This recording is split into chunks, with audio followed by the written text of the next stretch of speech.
Quantum Fiber Studio. This is Brock and Salk on Seattle Sports. I don't read the internet, guys. Take the bull by the hands. And Brooke, you are. And Brooke, you are. Now here are your hosts, Brock Eward and Mike Salk. All right, hello. Good morning, everybody. Brock and Salk Show, Seattle Sports on 710. SeattleSports.com, Seattle Sports application, all the podcast platforms. 97.3 HD2 and YouTube, of course. Don't want to leave that out. That's important. If you're watching on YouTube more, yesterday everything was very bright. Today it seems like maybe it's a little darker. I don't know. Maybe it's just my black shirt. Who knows? But it seems like everything's in flux. It looks properly lit, I believe. Oh, okay, good. Maybe it's just this one monitor in here. Looks a little darker. We have an entirely new video system. Yeah, it's going much quicker with the cuts. Whoa. It really snaps from one cut to the here. Turn on your mic. Look, it's a bang. There's more. Turn it off. Whoa, there she goes. She's gone. Oh, she's back. Oh, she's gone. Oh, my gosh. You're going to give people, I don't know, a stroke or something if they keep watching the video for too long. Well, anyway, check it out. Thanks for being with us. We appreciate it on a Friday. It's going to be a big baseball day. Going to talk to Shannon for a while. She's down at spring training and start getting ourselves warmed up for next week, which will be good. G. Scott will stop by and we'll do sort of all our regular fun Friday stuff. But I got to start with what we saw yesterday morning. And I know that many of you probably didn't get the opportunity to see it live. Hopefully you had a chance to see it later in the evening. That hockey game yesterday was superb. Just tremendous. And you guys are going to have to excuse me for being a little schmaltzy today, but that game kind of brings it out of me. It was awesome. Now, personally, again, my younger daughter, Cecily's playing hockey. Both of my daughters have gotten really into watching hockey, both men's and women's, over the course of the last few years. Avery was out yesterday with some friends. Heather was working upstairs, so it's just me and Cecily watching the game. And got there right at the beginning. I think I got there with like a minute into the game. And the two of us just sat down to watch a complete gold medal hockey game between the two best women's teams in the world, Canada and the United States. And we're really familiar now with all the players, thanks to the PWHL. The Torrent, the local team here, had 5 players represented in that game, 4 on the U.S., 1 on Canada. But we knew a lot of the other players just from watching the league over the course of the year. And seeing them with that level of intensity was incredible. And it's obviously just a great moment of representation for my daughter, who really does enjoy playing and is having a great time with it. But this isn't just a story of representation and of the growth of women's sports, although it is that. It really, more than anything else for me, is the incredible story of Hillary Knight. And she is a remarkable person. A remarkable athlete. She wins her 5th medal yesterday, her 2nd gold. She is, in all likelihood, the greatest player of all time, certainly American on the women's side of things. I think I've told this story before of Cecily talking to former NHL linesman and asking him, hey, who do you think is the greatest American hockey player of all time? And he's like, well, I got a thing for Patrick Kane, but maybe this guy, that guy, Brett Hull.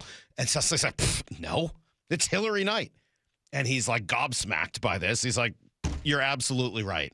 And she's not quite the player she used to be. She's getting up there in age. She doesn't have the same speed that she once did. But with her team down 1-0 in the final couple minutes of play, with the goalie pulled 6-on-5, she just has a sense for the moment. Across to Keller. Back out to Edwards. Edwards with a shot. Score! The United States ties it with a goaltender pulled with 2:04 remaining. The captain, Hillary Knight. Yeah, the captain, the greatest American player of all time, scores the game-tying goal with just over 2 minutes left to tie this thing up against Canada. It's just incredible, and Emily Kaplan, longtime hockey writer, has it right. There's a huge spotlight on her, and she doesn't shy away from it. Like, she understands that she's the base of the game, and so she'll do big ad campaigns, and she posed for ESPN The Body Issue, and she even was one of our analysts at ESPN when we got the rights back for the first time in 17 years. And there's so much pressure to be in that position, but she doesn't shy away from it. And I think there's just something about her and that mindset of why she tends to show up in these moments, because nothing ever seems too big. And so I think when we do talk about the GOATs in sports, she'll always be mentioned amongst them just because of the way, again, she shows up in those big moments when everyone needs her the most. We're lucky to get to watch her. And we're lucky to get to watch her every couple days here in Seattle, as she is probably playing her final season, but doing it here with the Seattle Torrent. And it's been really cool to get to see her play in person, knowing what a legend she is. And this only adds to that legend. But this is not just the story of Hillary Knight. It's the story of how, well, in some ways, her longevity. So if you get a chance to watch that goal, if you didn't get to see it yesterday, right? They win this face-off. The puck moves around a little bit. It goes from Keller to Layla Edwards, who takes the shot. And by the way, great job by Edwards to avoid the shot block. And Hillary Knight makes the play in front of the net with the tip, which is great. They're showing video more during the game of a young Layla Edwards going to Hillary Knight's hockey camp and meeting her as, like, you know, a 12-year-old. Yeah, I mean, I love what I've always earmarked the USA Canada women's hockey game in the Olympics, and I feel like I've been watching her for forever. She's incredible. Yeah. And these girls, a lot of them grew up idolizing her, now playing with her as a teammate, and in that case, setting her up for the game-tying goal, 2 minutes left in the game. It's just a remarkable story. I mean, you kind of think of Sue Bird towards the end of her career. Like, we're so lucky to have these women here. And I think their next game is next Friday at Climate Pledge. I heard people talking yesterday about how much of a party that's going to be. Oh, it's going to be unbelievable. And it's not just her. Let's be clear. She is the captain and the biggest name. Alex Carpenter is right behind her. When it's all said and done, Alex is going to have an opportunity to maybe even compete with Hillary for being one of the greatest Americans of all time. I'll tell you, Kayla Barnes is on the team. She's a defenseman. And then also Hannah Bilka, who might be the fastest player on the team, and she is just a joy to watch. So you got 4 Torrent players playing for that American team, plus Julia Gosling, who's kind of like a big physical winger who plays for the Canadians. I mean, like, we're getting a chance to watch some of the best. So, yes, some of this is a story, as I said, of Hillary Knight and just her incredible, incredible career. Some of it is the story of the growth of women's sports, much of which, you're right, we see right here in Seattle, which is probably the best home for women's sports in the country in terms of a city. But some of it is the way this game ends on the stick of Megan Keller. Now, I hope people had an opportunity to see this. The game goes to overtime. For whatever reason, they go 3-on-3, which I just hate in a big moment like this, but nobody's asked my opinion. So they're going to do it regardless of whether or not I like it. I like it in the regular season. I don't like it in a big moment like a gold medal match. It was good yesterday, though. You know what? Settle the game by playing 5-on-5. But whatever. I'm not going to get involved in that. That's a different fine. They're playing 3-on-3. And tremendous stretch pass from Taylor Heisey gets right to Megan Keller. So she has the puck on her stick. Now, remember, she's a defender. Excuse me. They use the phrase defender for obvious reasons. She's a defender. So she is not being asked to be an offensive skilled player most of the game, most of the time. But in 3-on-3, everything gets a little jumbled. The puck goes to her. And she makes an absolutely ridiculous move for the win. The outlet pass for Keller, a defenseman. Nice move, cuts to the net, score! Megan Keller, the overtime hero, United States, wins gold in Milan. Why do I play that again? Partly because it was amazing. Partly because Cecily and I were screaming on our couch to the point where I think Heather's clients heard her, which is not ideal. And then partly because later we were watching again at 32 last night at Kraken Community Ice Complex. And we heard people who had not gotten a chance to see it earlier have the exact same reaction watching it on replay later last night, which was just very, very cool. That was filthy. It was filthy. It's a ridiculous toe drag, dangle, whatever you want to call it. I thought of you, and all I could think was Cecily and her teammates have to be like, that's who they're going to pretend to be the next time they try to score a goal. Right? And then the celebration is great. She throws the stick up in the air. I mean, it's just remarkable. It's just amazing. But that is the dream, right? And I've seen a couple people mention it. I had some friends text me the exact same thing, and I'm sure everybody was thinking about it. That, like, when you're a little kid and you love sports, that's what you imagine. Game on the line, clock running down. Now, maybe it's a basketball shot, a little fadeaway three. Maybe it's the Hail Mary that you catch in the end zone.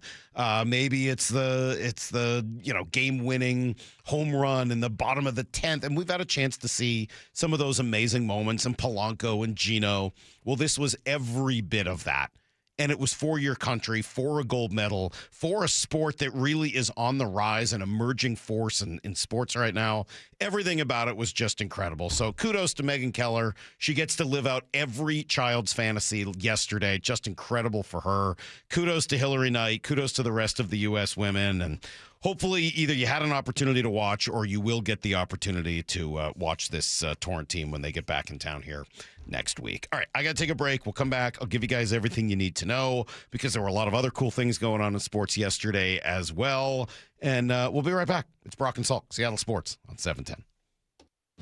Bump and Stacy. The NBA plans to announce that they're forming a committee to determine whether or not they're open to announcing it. Weekdays 10 to 2.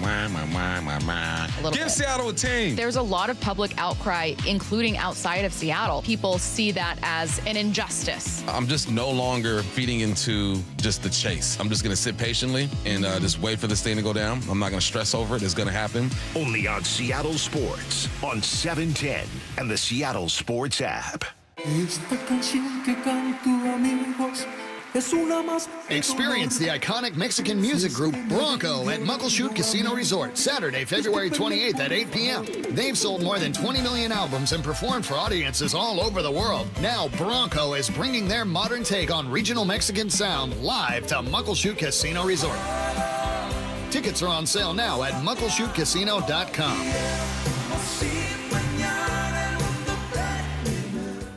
Good Dog Auto Glass. When your windshield breaks, the national brands say their fix is safe, but the quality is light. Instead, trust Good Dog Auto Glass for the best in quality auto glass. Don't let the insurance company bully you. When you call, we answer the phone. Visit us online and get more bang for your buck. It took us 93 years to build this reputation, but it'll take just 5 minutes to ruin it. If you think about that, you'll do things differently. Lee Johnson Auto Family. Eric Johnson here. I spent the past 30 years working to help make our community better informed, better protected when it comes to consumer issues, and better equipped to take on whatever life throws at us. That's why I love the free Washington Accident book series from Davis Law Group. These books keep us better informed about the law, better able to protect ourselves on and off the road, and better off when all is said and done after an accident. Chris Davis didn't have to write these books. He did it because he saw a need. People who were in accidents or other legal situations didn't know what to do, what pictures to take, documents to request. Only a tiny fraction of the people who get these free books will ever become clients of Davis Law Group, but that's not the point. Chris wrote them because it was the right thing to do. The free Washington Accident book series is a must-have for drivers who want to be prepared for whatever the road might throw at them. Get yours at WashingtonAccidentBooks.com. Guys, did you know your testosterone level impacts your energy, libido, sleep, weight, hair loss, mood, and even ED? And right now, Revive Men's Health Seattle will check your testosterone for free. They've helped thousands of men since 2011 feel and perform better. They're so confident they can help you, they even guarantee it. Schedule your free testosterone test, exam, and consultation today. Call 206-529-1111. That's 206-529-1111. Or visit ReviveMen'sHealth.com. Every 40 seconds, a child is reported missing. Find the Children is a nonprofit organization dedicated to helping find missing kids. You can be a part of their mission by donating your unwanted car. Call 1-800-294-0222. You'll receive the maximum tax deduction, and we provide fast, free pickup. Call 1-800-294-0222. Donate your unwanted or unused car. Call 1-800-294-0222. This advertisement was paid for in partnership with Cars R Us and Find the Children.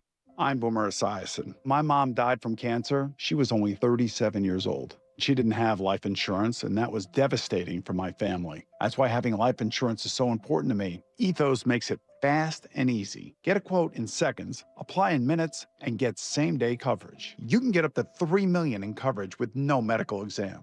Get your free quote at ethos.com/play. That's ethos.com/play. Paid spokesperson. Time spent on application may vary. Online health questions required. Heading outdoors or on the water this weekend? Check in with Joey and Nelly on the Outdoor Line from 6 to 8 a.m. every Saturday on Seattle Sports and the Seattle Sports app. Life's expensive enough, isn't it?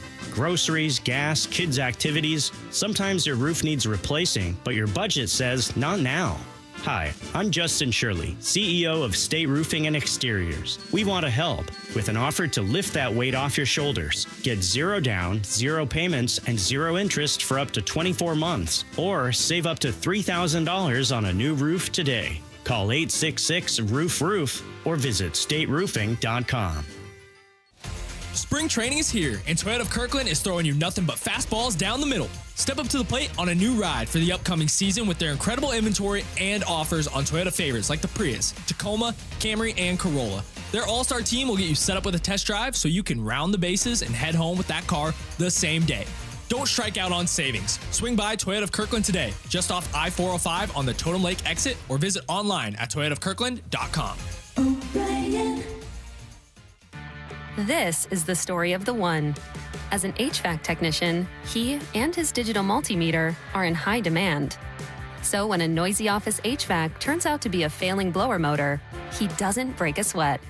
With Grainger's easy-to-use website and product information, he selects the product he needs to keep everything humming right along. Call 1-800-GRAINGER, click Grainger.com, or just stop by.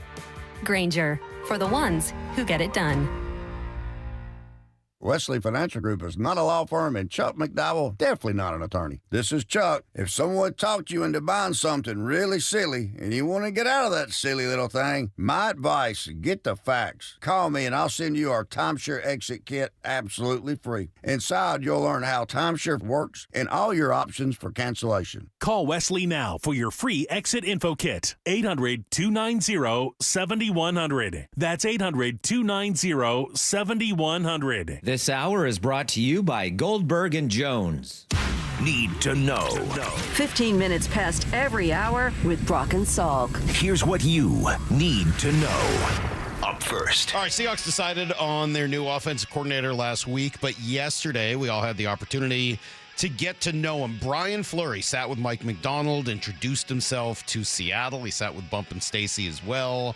Hard not to notice just how in sync these two really seemed to be right away. He explained that was not a surprise to him. I knew pretty quickly we were going to be on the same page in the interview process, and I had heard that from people that knew both of us, have told me for a long time that, we would get along very well. And it's just a shared enthusiasm for football and more about, like, the fundamentals of how it's played and that sort of thing than the schematics. We both like the schematics, and we can geek out over that sort of stuff at times, but like, it's at the end of the day, I think we see football for what it truly should be. It's just a game of fundamentals and technique and effort and violence, and those are the most important parts of it. I love this idea of like NFL matchmakers. The same way John Schneider and Mike McDonald were sort of matched up by a lot of people, like, you two are going to love each other. Well, apparently Brian Fleury's on the same list, and yeah, I think that's kind of a cool idea. I also appreciate that he gave some examples. He's just talking here, but it does sound a lot like it could have been Mike McDonald saying the same thing. I do have a passion for teaching. I come from a family of teachers on both sides, and so like the educational aspect is important to me and ongoing, something I try to develop and evaluate in myself. In terms of the relationship with the players, I think it's just more supportive. I realized at some point down the line that, we're really on different paths to the same journey, just trying to support our families for as long as we possibly can in the National Football League, and anything I can do to help you in that regard is what I'm here for. And you also have an opportunity to help me by going out and playing your butt off and like just, being attentive and taking the feedback and all those sorts of things. Well, very cool.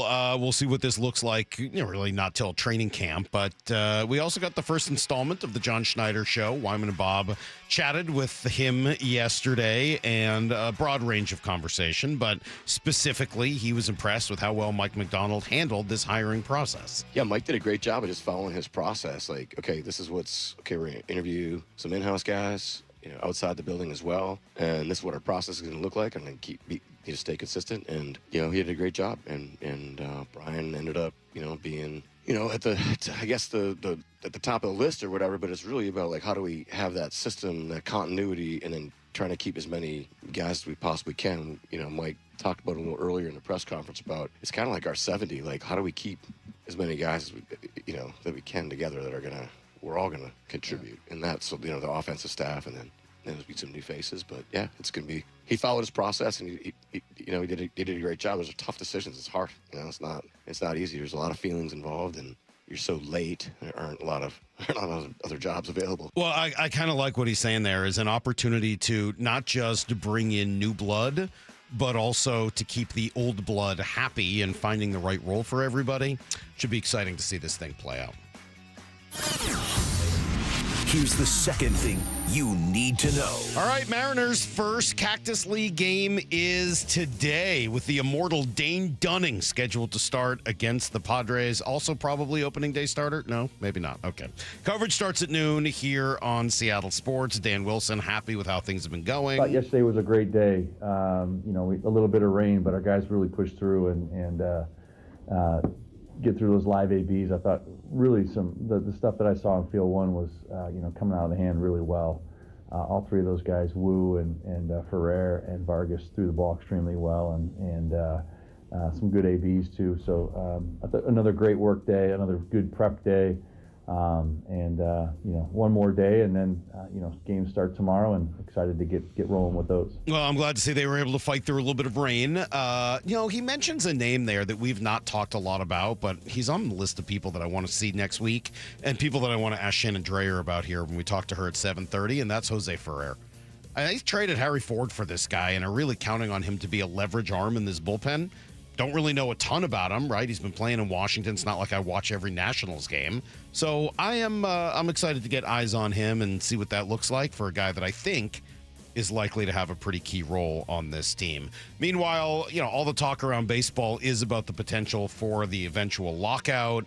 I just saw this, and we've been talking a lot about TV revenue and what it means. This from Travis Sawchik, I think tells quite the story. He says the Dodgers enjoy $334 million a year from their regional cable deal, and they don't pay full revenue share due to the bankruptcy deal that they made.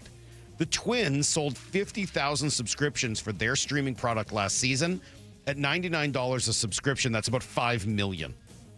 Their former RSN deal used to guarantee them $55 million, so they're down $50 million. While the Dodgers continue to bring in $335 a year, yeah, you can absolutely see the difference and why I do think that eventually we are going to get some sort of a cap and floor. Here's the third thing you need to know. And then finally, what a moment in Milan. I'm going to keep talking about this all day long. Sprinkled in, the U.S. women's hockey team coming from behind to win gold over Canada in overtime. Kristen O'Neill had put the Canadians up with a shorthanded goal in the second period. Things looked bleak. Americans pulled a goalie with about 2.5 minutes left. And, of course, it would be the captain, the greatest of all time, to get it done. Across to Keller. Back out to Edwards. Edwards with a shot. Score! The United States ties it with a goaltender pulled with 2:04 remaining. The captain, Hillary Knight. I actually thought they might end up winning it in regulation after that. They were just really moving at that point, but they took till overtime, and only 4 minutes in, Megan Keller with the move of the century. The outlet pass for Keller, a defenseman. Nice move, cuts to the net, score! Megan Keller, the overtime hero, the United States wins gold in Milan.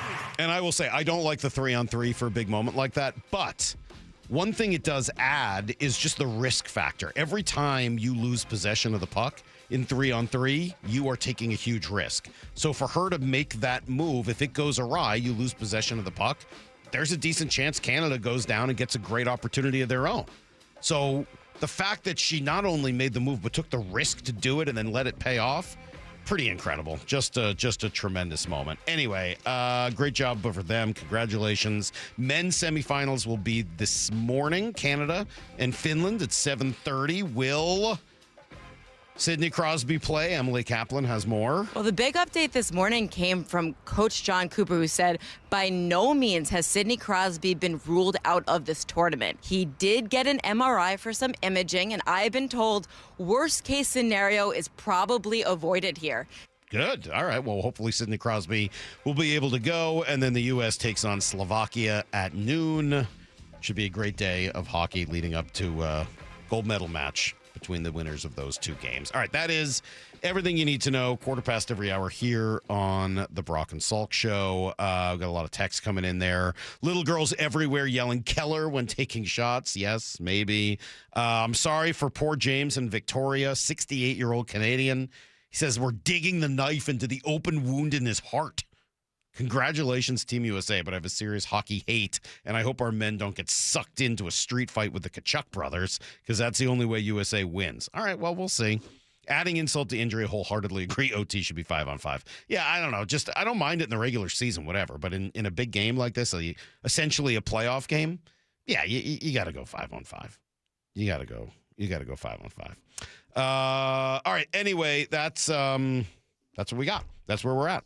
We're gonna talk to Shannon Drayer at 7:30. Today's gonna be a big baseball day. I do want to talk a lot of baseball because I'm getting excited because there's an actual baseball game. It doesn't even feel like we should be here yet, but we are. So we'll talk to Shannon coming up here in about an hour. Yesterday, the huge news, of course, was still reacting to the now sale of the Seattle Seahawks, and no one better to understand this process and to sort of, I think, soothe some fears than the great Tod Leiweke, who joined us. You'll hear it next on Brock and Salk. The John Schneider Show, presented by Silver City Brewery. The executive of the year. A lot of sarcasm already. You go to the Super Bowl, and then you're in that amazing parade. It's pretty cool, dude. Pretty cool, yeah.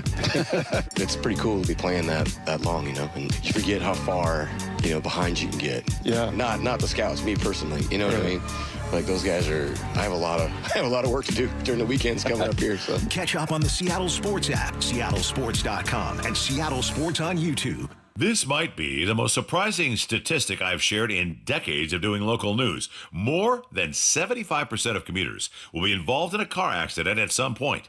JP Pendergast of Pendergast Law with more. What makes it more surprising? The average person will be involved in 3 to 4 collisions in their lifetime. With accidents unbelievably prevalent, what are some safety tips if it happens to you? Safety first. Secondary collisions are not uncommon while awaiting help. Turn on those hazards and remain in a safe place. If a bystander witnessed the accident, capture their information and encourage them to remain at the scene. Seek medical attention immediately if needed, as delaying can be a costly mistake.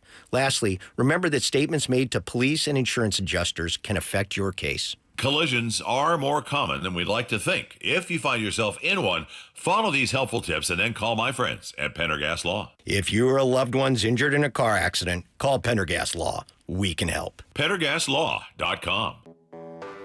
When you're hiring, have you ever felt like you're missing out on meeting truly great candidates for your roles? It seems impossible to find them, but they have to be out there somewhere, right? Well, they're not hard to find when you know where to go, and that place is ZipRecruiter. And right now, you can try ZipRecruiter for free at ZipRecruiter.com/radio. ZipRecruiter helps 10 million people with their job search every day. And because these people are actively looking for jobs just like yours, it's easy to find the right person right away. In fact, 4 out of 5 employers who post on ZipRecruiter get a quality candidate within the first day. But if you're not using ZipRecruiter, you're missing out. So see what it's like when the impossible is easy. When you go to ZipRecruiter.com/radio right now to try ZipRecruiter for free. Once again, that's ZipRecruiter.com/radio. ZipRecruiter.com/radio. Never miss out on great candidates with ZipRecruiter. We all hear the radio ads about the IRS. They tell you to be afraid, to be scared, and they try to frighten you into calling. I'm not here to do that. Tax Relief Advocates is different. TRA is here to tell you that if you owe money to the IRS, whether it's $5,000, $50,000, or $500,000, we have a solution. It doesn't matter if you're sitting in your car, at work, or with your kids. No matter where you are, call now. 800-575-6759. Don't lose hope. TRA can eliminate or reduce what you owe to the IRS. Generous programs are now available that can give you a fresh start. Our passion is taxes and helping individuals fix their IRS problems. We have over 1,000 five-star reviews on Google and an A+ with the Better Business Bureau. You don't need to be afraid of the IRS any longer. End your tax nightmare today by visiting us online at TRA.com or call 800-575-6759. That's 800-575-6759. Tax Relief Advocates. Real solutions for real people. Start having fun. Caesar Sportsbook at Muckleshoot Casino Resort is your #1 place to eat, drink, watch, and have fun. Keep up with your favorite sports anywhere and everywhere on property with the mobile app. Visit muckleshootcasino.com today. Scan the QR code and let the play begin. Muckleshoot. Get broadcast times for every Three Tree Roofing Mariners Cactus League broadcast. Holy smokes, he does it again! At seattlesports.com. I love a day on the water with friends, but my moderate to severe plaque psoriasis sometimes holds me back. Now I'm all in with clearer skin thanks to Skyrizi. Risankizumab Riza, a prescription-only 150 milligram injection for adults who are candidates for systemic or phototherapy. Teaching music is my passion, but my active psoriatic arthritis can limit me at times. Now I'm treating my joint symptoms with Skyrizi. With Skyrizi, most people with plaque psoriasis saw 90% clearer skin at 4 months. Or if you are an adult with active psoriatic arthritis, Skyrizi helps you move with less joint pain, stiffness, swelling, and fatigue. Don't use if allergic to Skyrizi. Serious allergic reactions, increased infections, or lower ability to fight them may occur. Before treatment, get checked for infections and tuberculosis. Tell your doctor about any flu-like symptoms or vaccines. There's nothing like clearer skin. There's nothing like better movement, and that means everything. Ask your doctor about Skyrizi. Visit Skyrizi.com or call 1-866-SKY-RIZZI to learn more. I'm Bradley Johnson with 1-800-DUI-AWAY. Let's talk about hockey. Don't you love a sport where it's almost fair game to throw off your gloves and bare knuckle it in that gray area? Hockey brings excitement, intensity, passion, often drinking. It's like a party with a puck. If you enjoy too many shots at the bar while watching slap shots on the ice, don't try to make a breakaway because the police won't just stonewall your goal. They're much more likely to throw you in that penalty box. And it won't be just a few minutes to think about what you did. Go ahead, enjoy cracking one open. Just don't overdo it. Call 1-800-DUI-AWAY or go to 1-800-DUI-AWAY.com for your free private consultation. Hockey is one of the only sports where you can wrap around the goal and there's no out of bounds. But the roadway is a different story. Call 1-800-DUI-AWAY. 1-800-DUI-AWAY! Brock and Salk's Rewind is presented by Toyota of Kirkland and Toyota of Renton. From the Quantum Fiber Studio. This is Brock and Salk. Weekdays 6 to 10. On Seattle Sports and 97.3 FM HD2. News breaking yesterday that the Seahawks are now going to be for sale. It was not a huge surprise, as obviously there had been stories that this was coming, but became official yesterday. Who better to talk to about this, Brock, than Tod Leiweke, president and CEO of the Kraken, former president of the Seahawks and the Lightning, former COO of the NFL. It's a really long, lengthy resume. It's all very impressive. And Tod joins us right now. Good morning. How are you, Tod? Hey, good morning, guys. It's not all impressive, but I'll take the nice words. Just brother of Tim. We'll just do that and move on from there.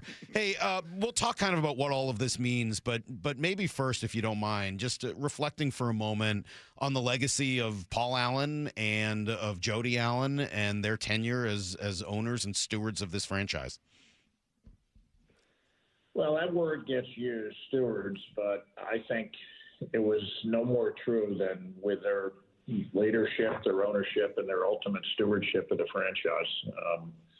When I went to work there, you hear, stories, and it sounds more like folklore, but the story that the team actually moved to Southern California was real.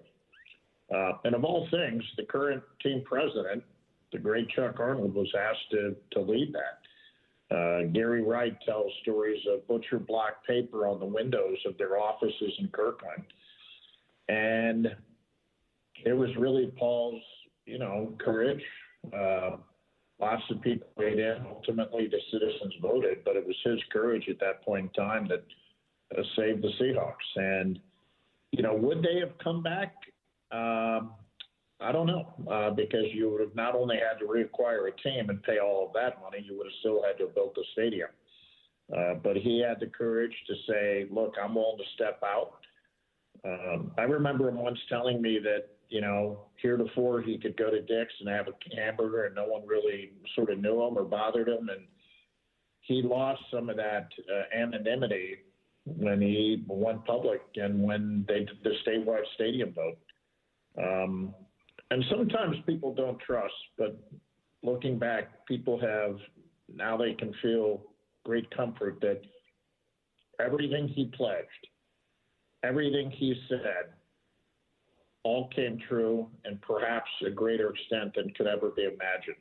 For him to keep the team here, for he and so many others to do what the team did over that ensuing period of time, and then to have the sale proceeds benefit the incredible work of the foundation and the trust, is really an incredible story. Todd, you were sitting with Mr. Goodell, I believe, for the 49er playoff game. I think you even gave Jay Harbaugh the kickoff return plan to start that game. So kudos to you and your genius in that way as well. As you sat in that suite and you watched that game and you watched the run to lifting the Lombardi Trophy again, can you kind of characterize what the brand was when you were a part of it in 2003 when you joined? And 23 years later, as you see that brand splayed all over the place with 150 million people last Super Bowl Sunday. Yeah, it's really amazing because, Paul was a guy who, he did other things in the community. And when I say Paul, it really is Paul and Jody, because it was a brother and sister who did so much to impact and affect the community. But the Commons Project was kind of an extraordinary thing that ultimately didn't come to pass. And other things were tried, but generally he left a mark on the city that was extraordinary. And he could have lived anywhere he wanted. He chose to live in Seattle. He had incredible impact. And for any challenges we might have had on my first day, they were absolutely insignificant relative to what had been done in saving the team, building that stadium. And then anything's possible. And the possible came true. It became a team that won. It became a team that had deep impact on the community. And not just community work, but binding a community together and fans cheering and all of us having something in common. And he believed in all that stuff, and he loved it. He wanted to win more than anyone. His passing was a very, very sad day. But his sister took this on, and she did a fantastic job. She gave the football people permission. She gave them the resources they need, and she created an environment which they could win. And it was, Paul and Jody, but there's a guy named Bert Cold who deserves an enormous amount of credit because he was on that journey the whole time. Famous picture of him singing on election night while Paul's playing the guitar. And I've heard Bert sing, and only in victory people would appreciate his song. So, Tod Leiweke with us here. So, the first question I think most Seahawks fans have is, what's going to happen next? And then more specifically, we have a lot of listeners that have been worried that this could in some way lead to the Seahawks leaving Seattle. There's obviously a lot of scar tissue there and the history with the Mariners and the Seahawks and obviously the Sonics. With your knowledge of the NFL, knowledge of the way all of this stuff works, is there any risk at all in the Seahawks leaving Seattle? No. No, and if people need things to worry about, just jump online and get your head wrapped around real issues. That there is no possibility. The family has left this team in brilliant shape, and they did it in partnership with the citizens. The stadium is spectacular. It's been well maintained. It's been well cared for. The franchise has incredible following, not just here in Seattle, but across the world. This is a team that has global following. It is at no risk of leaving. And I think they've set it up to win it. You have winners running the franchise. You have Chuck Arnold. You have John Schneider. And what we saw in the Super Bowl, I think the best is still yet to come. I think this is a team that's going to compete for many years to come at the highest level. And it's a super exciting thing. Todd, from your life experience, Tod Leiweke here with us, from your experience and even working in the NFL back there in New York, what are the next steps for the fan to kind of pay attention to and look at, and maybe the timing of it? How does this unfold from your experience from here? Well, I think that the winning ways here, specifically this season, set up a sale where the seller does have, there's some leverage there where you're going to be able to make sure you get the right people to lead this. They're going to achieve incredible proceeds for the incredible work of the foundation. And, I'm not sure. I think this is totally unprecedented that a business like this, over the tenure of their ownership, reaches such a pinnacle, and the ultimate outcome is that it's going to benefit charity and giving and the arts and the incredible work. The Alan Brain Institute, I remember Paul taking me through it. He had just had a board meeting on the Alan Brain Institute, and I was next up on a schedule, and I felt extremely humbled to be talking about the things we were talking about relative to the incredible work they did mapping the brain and taking this incredible data and disseminating it broadly. And there was nothing proprietary about what he wanted to do to impact the world. It was incredible. And now the foundation's literally going to have billions and billions and billions more in resource to continue their work. It is an incredible, epic tale. And one could have not imagined it, I think, in the beginning of the journey, and it's all come true. You think it's more epic than you and me throwing horseshoes up there at the lodge, Kulik Lodge, this last summer? More epic or less? That was me screaming at the Bears, me hanging out with Schwartzy, me trying to get Schwartzy a new contract right there at the table. Like, do you think that tale was more epic than what we got to do? Well, I think it had some epic parts to it, but I think in the totality, no, it doesn't compare. Probably right. Okay, probably right. To tell you the truth, I felt emotion in what I just said because I just think that this is a one-of-one story maybe in the history of sports where a team goes from almost leaving a city to becoming an incredible winner, and upon the sale, the money is going to go back to make the world a better place. You buy into dreams, you buy into principles. Sometimes it doesn't always happen, but in this case, I think it did. And it is an incredible thing. So fans, worry not about the team leaving. Celebrate this ownership group. Celebrate everything that Paul and Jody have done.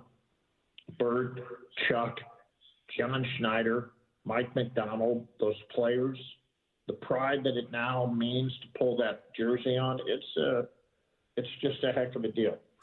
Todd, what makes a great owner?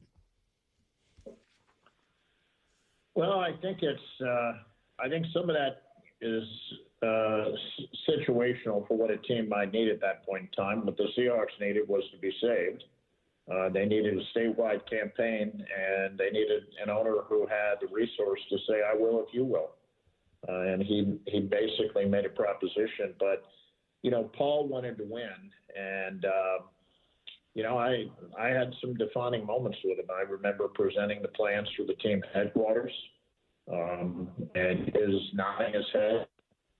Anything that the winning and better results, they were always supportive of. And I think that a lot of credit goes to Paul, but upon his passing, which was a very sad day, you saw that Jody had real commitment to that same formula. And you can see that it was something that the family deeply believed in, because the reboot from that team, the trade that Schneider made to what was then created on the other side of it, is really also extraordinary.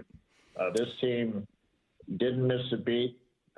didn't really go through a prolonged down period to reboot. And I think John Schneider has been allowed to do his best work, and the body of work speaks for itself relative to the owners. I think if you say what makes a great owner, this might be the case study. Do you still chuckle a little bit? But I will say this. I think Seattle is blessed with great ownership. And I start with Samantha Holloway, who, we're doing a little project called Memorial Stadium. It is the biggest community project I've ever been involved in. It involved real risk, and she did it without flinching, and she is a great owner. John Stanton is a heck of an owner, and you saw what happened with that team. My great pal, Adrian Hanauer, is a great owner. The Storm pioneered women's sports right here in Seattle. I mean, Seattle has been blessed with really great owners, and I think, with all due respect to Ken Behring, that was that was a very scary thing for Seahawks fans. There's no fear now of that going forward. And who knows, maybe someday, the other wrong gets righted here and the NBA comes back, because Seattle is truly one of the greatest sports markets. And what that means is we have the best fans in the world, I think. I think our fans, for the Seattle Kraken, our fans have just been incredible. And I think that's true up and down the board for Seattle sports fans. What is the NFL's role in this process now? I mean, I understand the trust has to take the highest bid, but what is the league's role in helping to vet and or choose a potential owner? Well, eventually it'll go to the league for approval, and the owners themselves approve that transaction. And I think they've had a pretty good track record here of ensuring not just the proper economics surrounding a transaction that looks out for the interest of, yes, the teams and the owners, but also making sure that the right people are involved. And, they're dealing from a position of strength. The league is doing so incredibly well. During my time there, you'd read these stories about, the ratings are collapsing. Well, they never collapsed. They had some period of time there where they might have been down a few points, but the ratings are now better than ever. The league is incredibly strong, and they'll want to be thoughtful about making sure that the right people are now engaged to lead this, and it is a great privilege, and so that's only to be expected. You mentioned the great ownership of Samantha Holloway and the group that you work with there at the Kraken. Is this something that they would likely be interested in? By the way, I'm on a 2-week holiday, so I'm not taking any extra. Well, I gotta ask. Yeah, I am actually a long way away from where you guys are. My wife and I came to Spain during the Olympic break, and we did see. I digress. We did see something quite amazing on Monday night. We drove up to Girona, which is about 30 minutes away from where we're staying. And it was the second time we've seen Barcelona play in Girona. And I think Barcelona's new stadium might have more seats than there are citizens in Girona. And on both those games where we were there, Girona beat Barcelona. And we saw that Monday night. And again, it just fuels in me this passion I have for sport, of how sometimes with the right support and the right will, teams can do anything. And it was a joyous night. The game began late at 9 o'clock, but we were driving out of town that night, and I was like, wow, that might have been one of the coolest events I've been to in my career. Hey, last thing here, Tom, thank you for taking time on your vacation as well, and just the storytelling and reinforcing what we already knew, which is just how amazing the Allen family has been for decades now. What was your thought bubble? Brock, it's greater than people have even really fully vetted and considered. And with reflection, it's almost a fairy tale. Yeah. It's just an incredible outcome. And I get emotional thinking about it. There's some things I wish I had said to Mr. Allen at the end. I'm on vacation, but the chance to come on and help tell the story, I'm happy to do it. Pardon my interruption there. No, we appreciate it. I was just going to ask you about John Schneider, because I know that pairing of Pete and John, that you were a big part of that and in that process.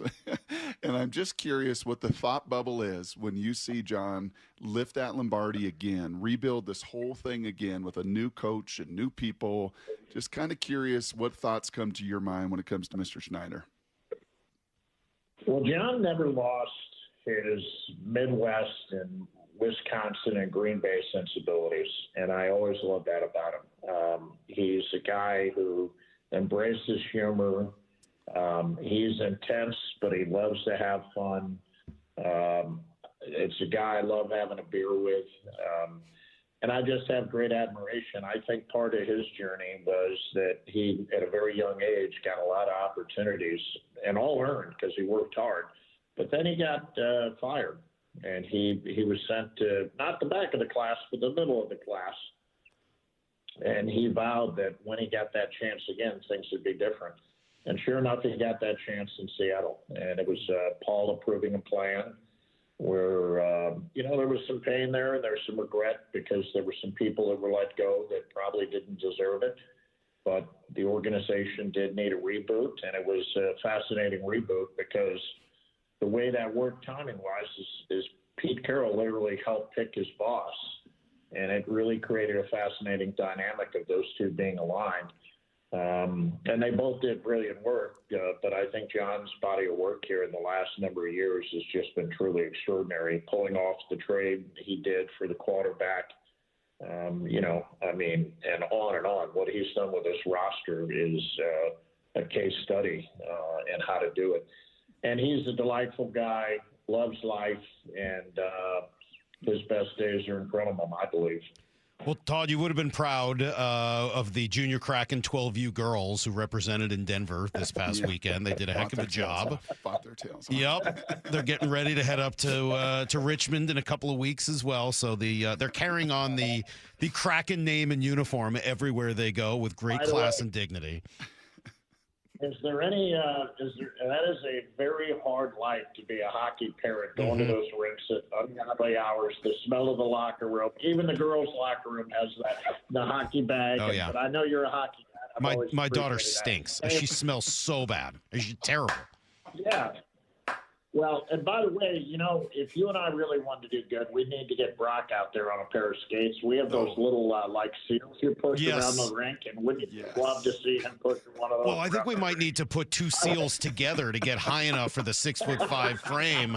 I don't see him bending down enough to make that happen on one of the little blue seals. I did get Brock to a couple games, though. He watched a couple of the 12U games with me. And it was a blast, and every team is jealous. They are so jealous of the Kraken when they walk in with your uniforms and represent your brand. It is awesome. Awesome to see. Yeah, well, that's one of the great parts. And when you think back to the Seahawks about everything that Paul did, what you need to do is the rock thrown into the pond, but it was the ripple effects that were truly remarkable. And, it's in some ways, there is a little bit of sadness, I feel, to the passing of that ownership group, but it is a fairy tale. And more than anything, I hope it gets used as an example forever of how a franchise should conduct itself, because really he always believed that he didn't own it, but the fans did. And when you live by that creed, and not only did he live by it, he acted against it. And look at this. Look at what's happened here. It's just unbelievable. Well, Todd, I'm glad you said that, and it comes back to the first word I used, which was stewardship, and it always felt like Paul and then Jody owned this team as stewards of the community, and I know that your group does that with the Kraken. I think we all just sincerely hope that whoever ends up buying this team has that same goal. I'm with you. There's no way they're going anywhere, but I think it's kind of a powerless feeling for fans, not knowing what the intentions or what the attitude will be of the next ownership group and whether or not they will have that same thought of stewardship. Well, a lot of times teams do get sold because of some duress or something. This is being sold, and I think the new owners, great pressure will be to keep up what Paul and Jody have done here and bring it on. And let's hold that owner to that test, because what's been done here is incredible. And whoever steps into it steps into an amazing situation with an incredible city, an incredible fan base, great leadership. Both John Schneider and Chuck, they're leading and they're relatively young in their careers. The future is really bright. And I think the right owner will come in and say, how can I help sustain what we've already started here? A lot of that was Samantha for me. When her father passed, it was, every great team has a great owner, and I believe she's become a great owner, and her best days are also in front of her. So you see that, and I think Seattle's uniquely blessed with it, and I'm quite optimistic the right person's going to emerge, and I know Jody and her team will care about the economics, but they will care as much about somebody coming in and doing this right. We thank you, Todd, especially being on vacation all the way in Europe. So thank you so much for spending a few minutes with us this morning and honoring Paul, honoring Jody, and helping us understand the future a little bit better. Good luck after the Olympic break. We'll be watching the U.S. women today, the U.S. men tomorrow, and we'll see where all this goes. Thank you so much. Okay, guys. Take care. Well, watching the U.S. women sure worked out. Hopefully watching the men a little bit later this morning, or I guess around noon, will work out equally as well. All right. Love the stuff from Tod Leiweke yesterday. Let's move on. Today is the start of baseball season in a way. There's so many great little starts to baseball season. Pitchers and catchers report, full squad reports. Eventually we'll get opening day. Today is your first Cactus League game, your first spring training game, and we got a lineup, and it's a pretty good one. I'll tell you about it next on Brock and Salk. Bump and Stacy. The NBA plans to announce that they're forming a committee to determine whether or not they're open to announcing it. Weekdays 10 to 2. Give Seattle a team. There's a lot of public outcry, including outside of Seattle. People see that as an injustice. I'm just no longer feeding into just the chase. I'm just going to sit patiently and just wait for this thing to go down. I'm not going to stress over it. It's going to happen. Only on Seattle Sports on 710 and the Seattle Sports app. Finding great candidates to hire can be like, well, trying to find a needle in a haystack. Sure, you can post your job to some job board, but then all you can do is hope the right person comes along, which is why you should try ZipRecruiter for free at ZipRecruiter.com/radio. ZipRecruiter doesn't depend on candidates finding you. It finds them for you. Its powerful technology identifies people with the right experience and actively invites them to apply to your job. You get qualified candidates fast. So while other companies might deliver a lot of hay, ZipRecruiter finds you what you're looking for. The needle in the haystack. See why 4 out of 5 employers who post a job on ZipRecruiter get a quality candidate within the first day. ZipRecruiter, the smartest way to hire. And right now, you can try ZipRecruiter for free. That's right, free at ZipRecruiter.com/radio. That's ZipRecruiter.com/radio. ZipRecruiter.com/radio. ZipRecruiter. I've always wanted to learn French, but the app I tried didn't help. If you want to memorize words in another language, there's an app for that. But if you want to really learn another language, there's Babbel.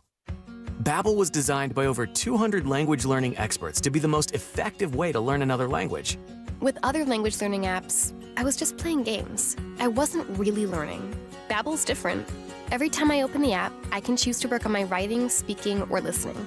And it saves my mistakes for me to review, so I'm constantly improving. Babbel feels like it was created intentionally by people who really know what you need to learn another language. Before Babbel, I thought I just wasn't good with languages. But now I'm speaking French. Tout ça, c'est grâce à Babbel. Want to really learn another language? Save up to 50% on your Babbel subscription when you sign up at Babbel.com. That's Babbel.com to save up to 50%. Babbel.com.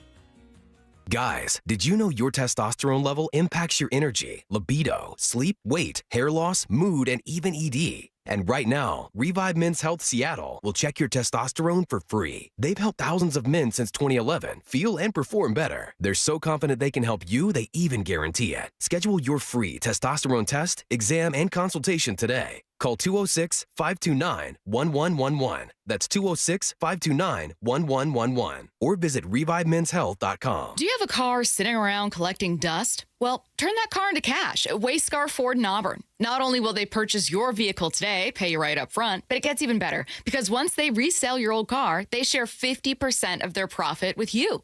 I'm here with my friend Mark Clymer from Wayscar Ford in Auburn. So, Mark, it's been a few years since you started offering this. How's it going? I got to tell you, customers are loving it. They're getting top dollar for their vehicle up front. They're getting paid right now. And the best part is when we resell that vehicle, they're getting 50% of the profit. That 50% has now amounted to over $1 million shared with customers. Why do you think it's working so well? Let's face it, it's Thunderdome out there with all the auto theft, the identity theft, and the other scams going on today. Less and less people are comfortable trying to sell their car themselves.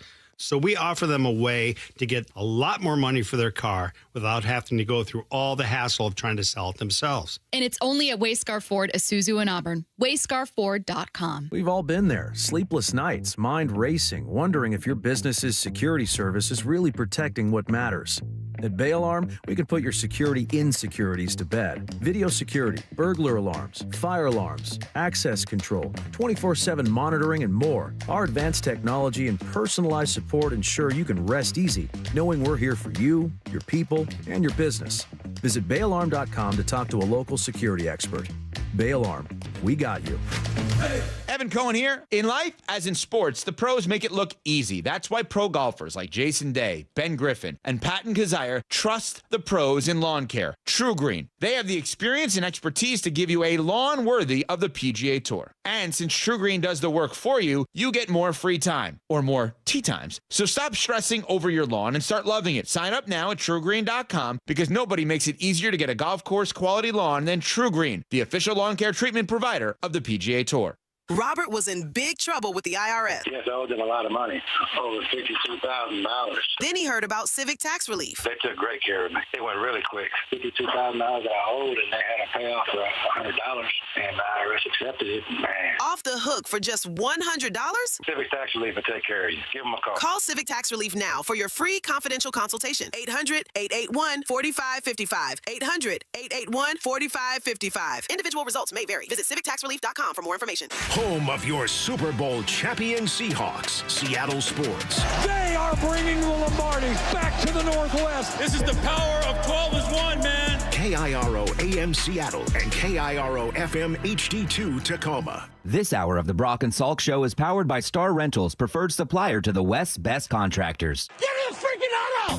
From the Quantum Fiber Studio, this is Brock and Salk on Seattle Sports. Brock Heward and Matt Marcus. Sorry about just Mike. Heward, not exactly Joe Cat there in the pocket. Now here are your hosts, Brock Heward and Mike Salk. All right, we roll along here on a Friday morning. Brock and Salk, Shannon Drayer are going to join us in 30, and we'll spend some extended time with Shannon. God, I'm psyched to get down there on Sunday afternoon and just start soaking in not just the sunshine, although, yes, what'd you say, 29 degrees this morning, Maura? Yeah, when you see 29 in the car thermometer, yeah, you're pretty excited to get down to the high 70s, low 80s in Arizona, and hopefully in like mid 80s now. Oh, okay, sure, that too. Like sold, not a problem. I say it all the time. If you have an opportunity to get to spring training, do it.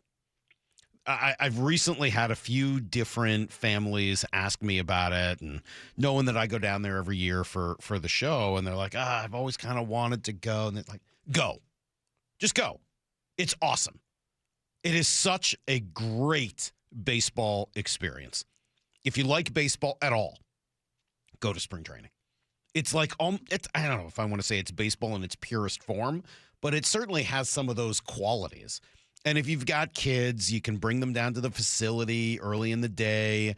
And, I'm not a big autograph guy, as you know. But if that's something your kids are into, which I think is cool, bring your kids. There's plenty of opportunities and much easier to do that stuff and be around the players a little bit. It's not like you're going to be hanging out with them and having drinks.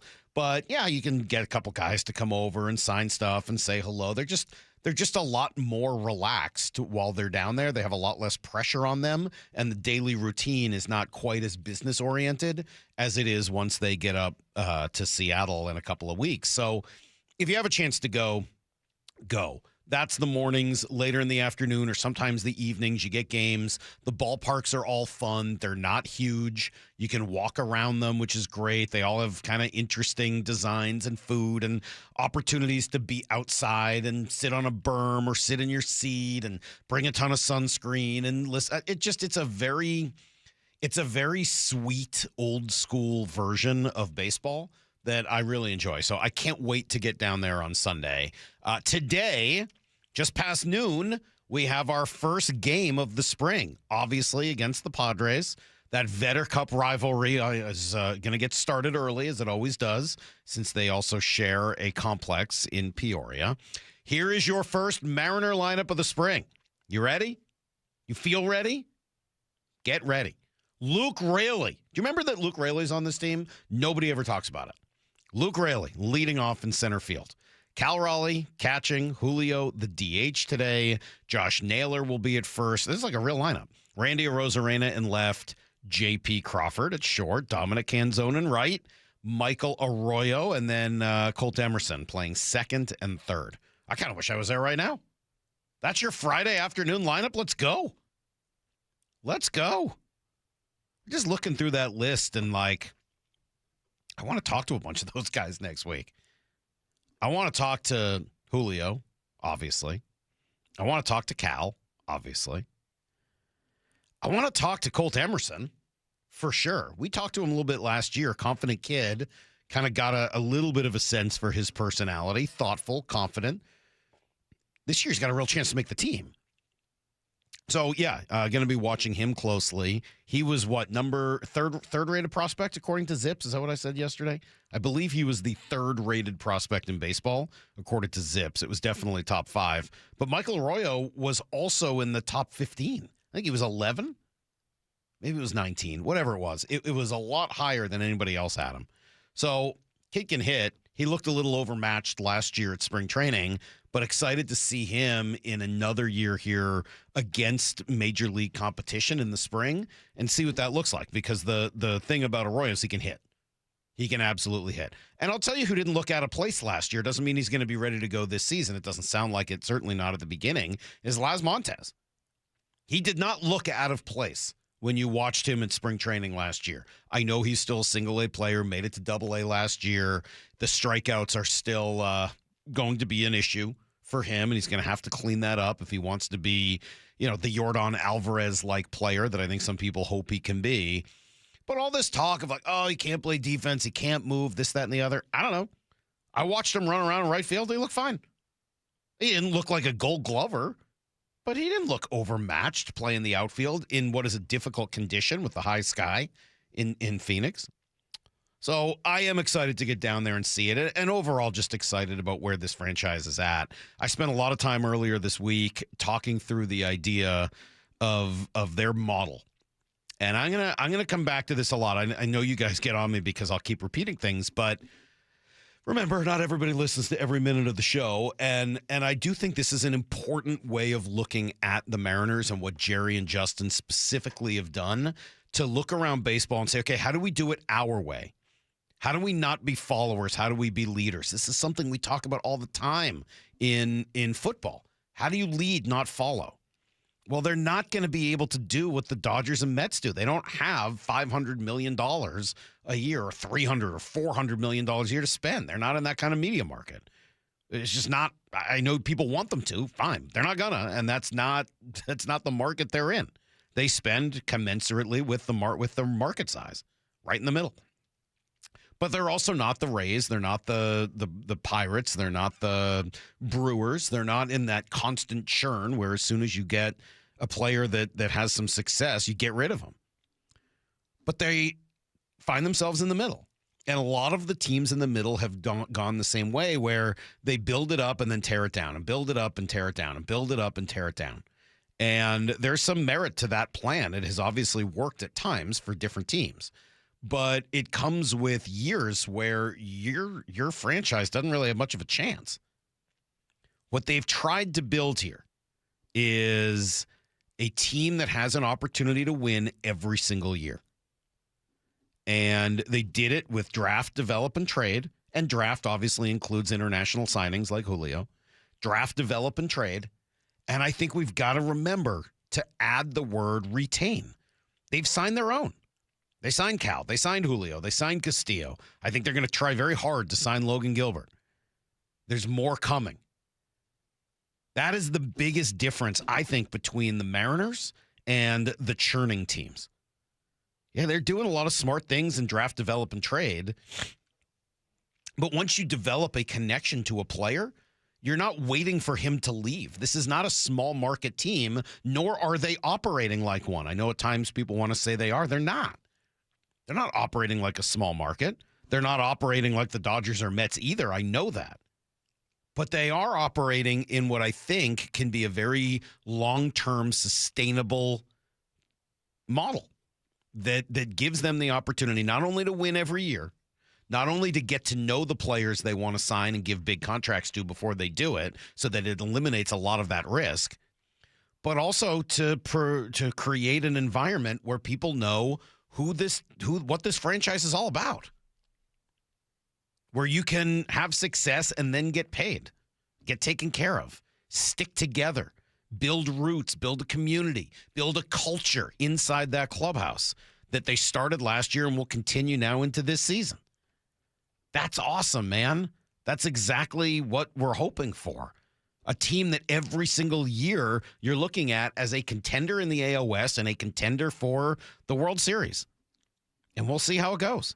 Eventually, I really hope they win one of these things. And I think that this is a good strategy. It doesn't mean it's necessarily going to work. I don't know. That's not the way sports is, right? You don't just get to say, well, we have the strategy, so it's going to work. But I do like the strategy. I do like the model. And I'm really excited to get down there on Sunday and then talk to you guys on Monday from the spring training facility for the Seattle Mariners coming off an ALCS appearance. We've never gotten to say that before. Pretty darn cool. All right, we'll be right back. We'll give you guys everything you need to know, including one of the great highlights I've ever seen. It's coming up next on Brock and Salk. Sure, temps are in the 30s this week, but come on, man, that's baseball weather. At least you can listen to the Mariners under a blanket. Swing and a miss! He just blew his doors off at 97! Baseball on the radio is back. Holy smokes! Catch the Mariners and Padres in the Cactus League opener. First pitch today at 1:05. No-fly zone Julio, a great grab. On the home of the American League West champion Mariners, Seattle Sports. At Uline, they know firsthand the road to success is an uphill climb. Uline started in the family basement and through hard work is now North America's most trusted shipping and industrial supplier. They get what it means to have the support of reliable, hard-working partners. So they keep 41,000 items ready to ship. Whether your company is still in a basement office or expanding cross-country, Uline will be there on your road to success. Visit uline.com. See country star Aaron Lewis and the State Liners at Muckleshoot Casino Resort, March 24th at 8 p.m. And now an added show on March 25th. He's a multi-platinum artist whose raw lyrics and powerhouse vocals have captivated fans for decades. Now he and his band, the State Liners, are coming to Muckleshoot Casino Resort. Get your tickets now to see Aaron Lewis at muckleshootcasino.com. Lee Johnson Auto Family, the LJ way. When you buy a new vehicle from Lee Johnson, you'll get a lifetime powertrain warranty included.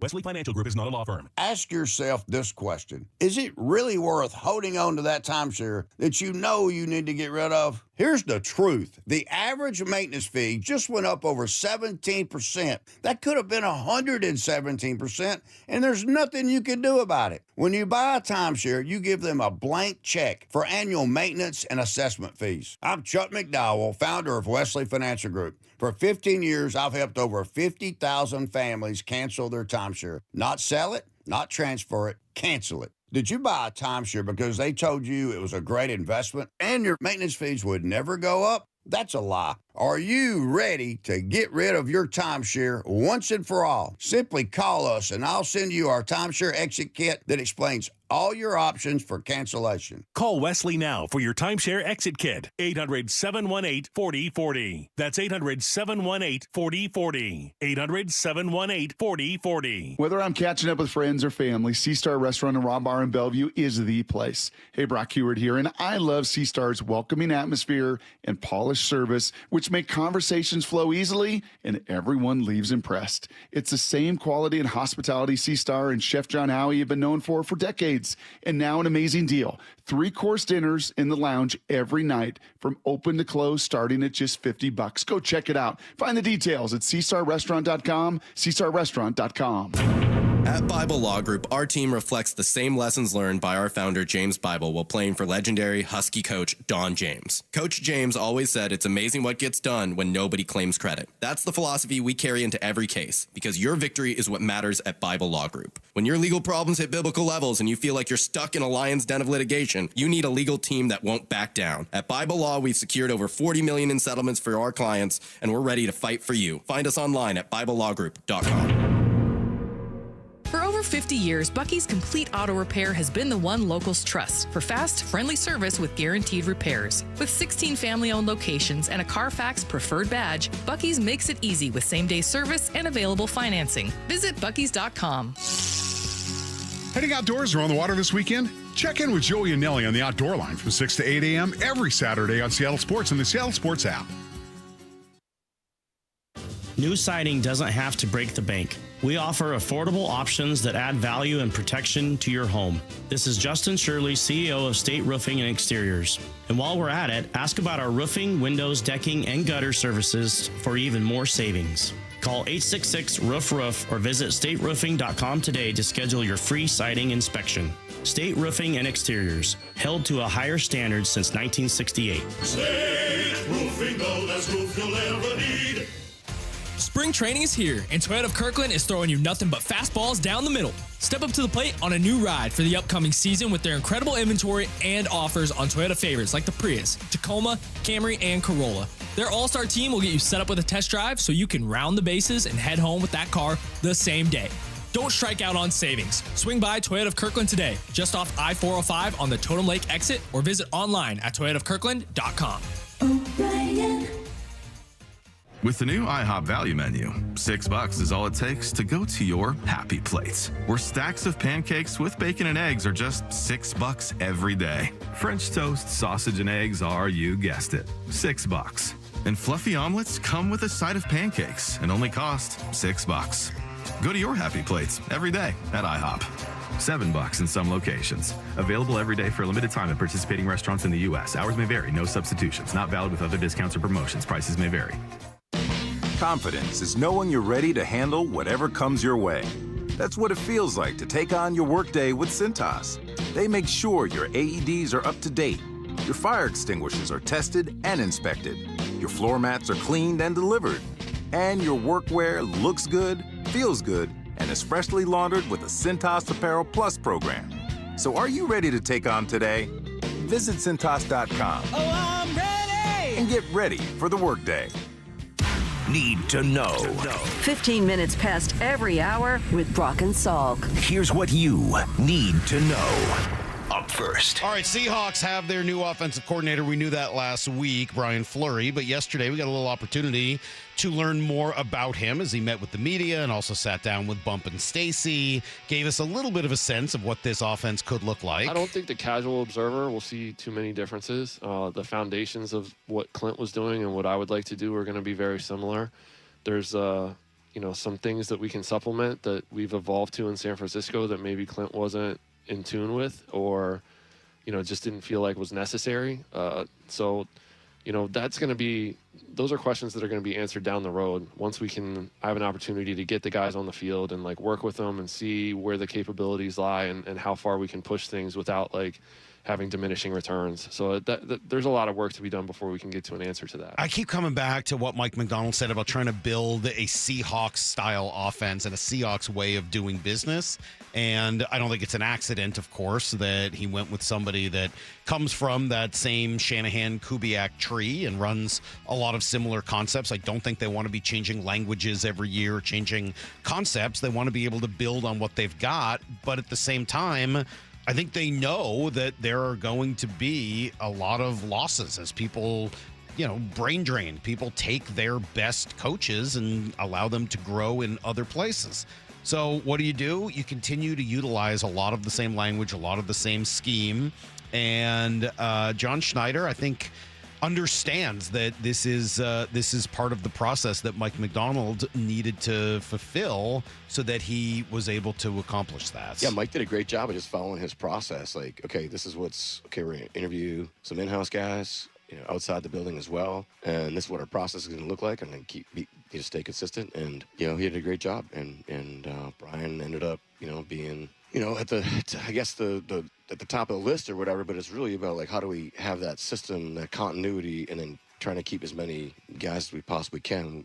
Mike talked about it a little earlier in the press conference about it's kind of like our 70. Like, how do we keep as many guys as we, that we can together that we're all gonna contribute, and that's so the offensive staff, and then there's be some new faces. But yeah, it's gonna be. He followed his process, and he did a great job. Those are tough decisions. It's hard. It's not easy. There's a lot of feelings involved, and you're so late. There aren't a lot of other jobs available. Yeah, that was from the first installment this year of the John Schneider Show, which will run every Thursday until the draft with Wyman and Bob here on Seattle Sports on 7 and 10. 7:10. Excuse me, not 7 and 10. It's just one. It's just 7:10. I promise.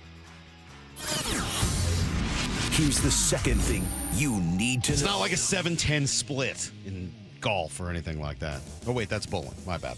Mariners open up Cactus League play today. Dane Dunning is on the mound, and they got a pretty nice-looking lineup in place as well. Luke Raley in center, Cal Raleigh catching, Julio the DH, then Naylor, Arozarena, and Crawford at first, left, and short. Canzone, Arroyo, Emerson, right, second, and third. So, yeah, opportunity right off the bat to see both Michael Arroyo and Colt Emerson, two of the big prospects that will be trying to make a name for themselves this spring. Dan Wilson had an opportunity to watch his team here over the last few days and knows they have a bit of a challenge, right? They got all the way to the ALCS last year. So how do you get right back to and start that grind all over again? Yeah, I mean, that's a huge thing. And I think that's, goes back to what we've been talking about. You've got to stay present. You've got to stay here and in the moment. And, goals are great. But if you just focus on the goal and you forget about the steps it takes to get to that goal, that's not good. And so I think, our first step in getting to where we want to go is spring training and using this time as a time of preparation. And that's where we're headed. And, it kind of starts tomorrow as we start the game. Yeah, it's going to be cool, man. So they get going. And, of course, we will be there on Monday for the entire week to bring you coverage from Mariners spring training. Here's the third thing you need to know. Man, what a moment yesterday in Milan. U.S. women's hockey team coming from behind to ultimately win the gold medal over Canada in overtime. I have watched these two goals they scored about 100 times, even today, just kind of going back over and over again. There's some cool drone footage of it. It was a great moment. They got down 1-0 as Canada pulled ahead with a shorthanded goal in the second period, and things did look bleak. The Americans did not play their best. It was kind of a sloppy game at times. But when push comes to shove and you pull the goalie with about 2.5 minutes left, you need your absolute best to step up, and that's exactly what the GOAT did. Hillary Knight tying it with about 2 minutes left. Across to Keller. Back out to Edwards. Edwards with a shot. Score! The United States ties it with a goaltender pull with 2:04 remaining. The captain, Hillary Knight. Just an incredible ability to get to the front of the net, pay the price, and then some incredible hand-eye coordination to tip that puck over the goalie's shoulder for the goal. So that tied it. They go to overtime. They play 3-on-3, and 4 minutes in, this is about as good as it gets. The outlet pass for Keller, a defenseman. Nice move. Cuts to the net. Score! Megan Keller, the overtime hero. The United States wins gold in Milan. Yeah, pandemonium in the Salk household as Cecily and I were going crazy and bothering Heather, who was working, and all of that. But look, this U.S. team is really, really good. They've beaten Canada now. I think it's 8 straight times.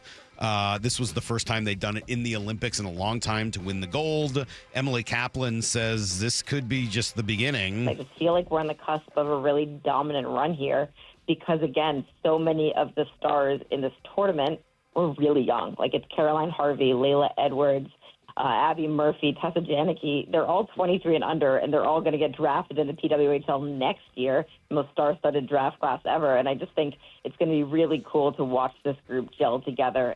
Yeah, and there were a bunch of Torrent players, Seattle Torrent players, who played a big role as well. Certainly Hillary Knight, Alex Carpenter, Hannah Bilka. It was great seeing all of them play major roles. Men's semifinal today, Canada and Finland.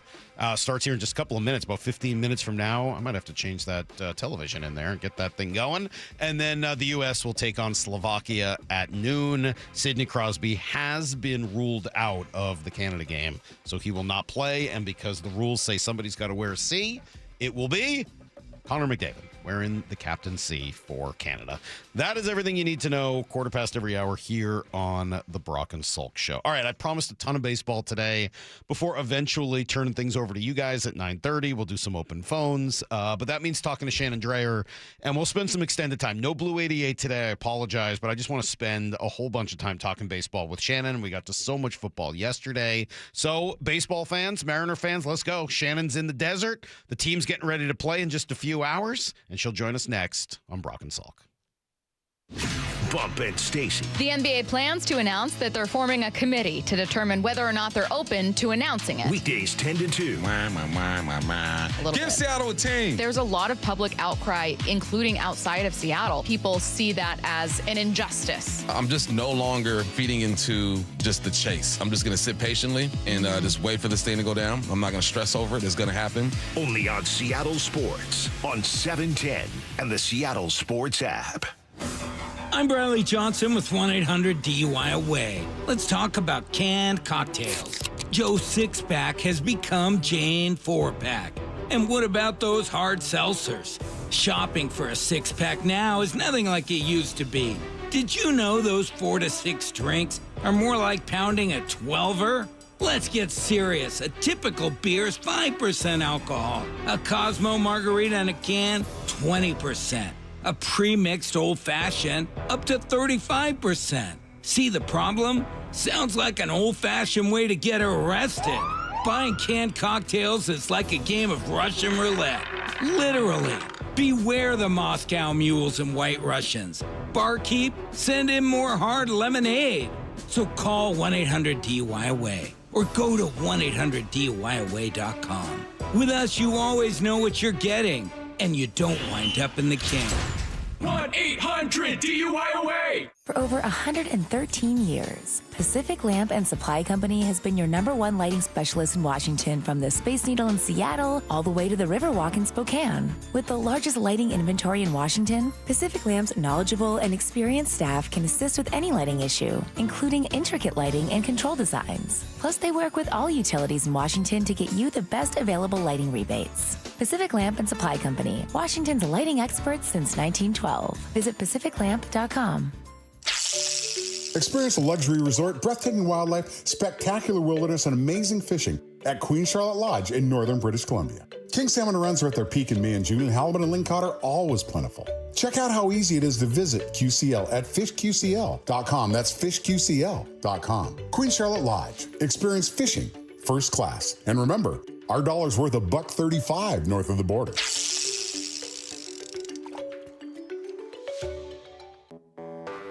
When you're hiring, have you ever felt like you're missing out on meeting truly great candidates for your roles?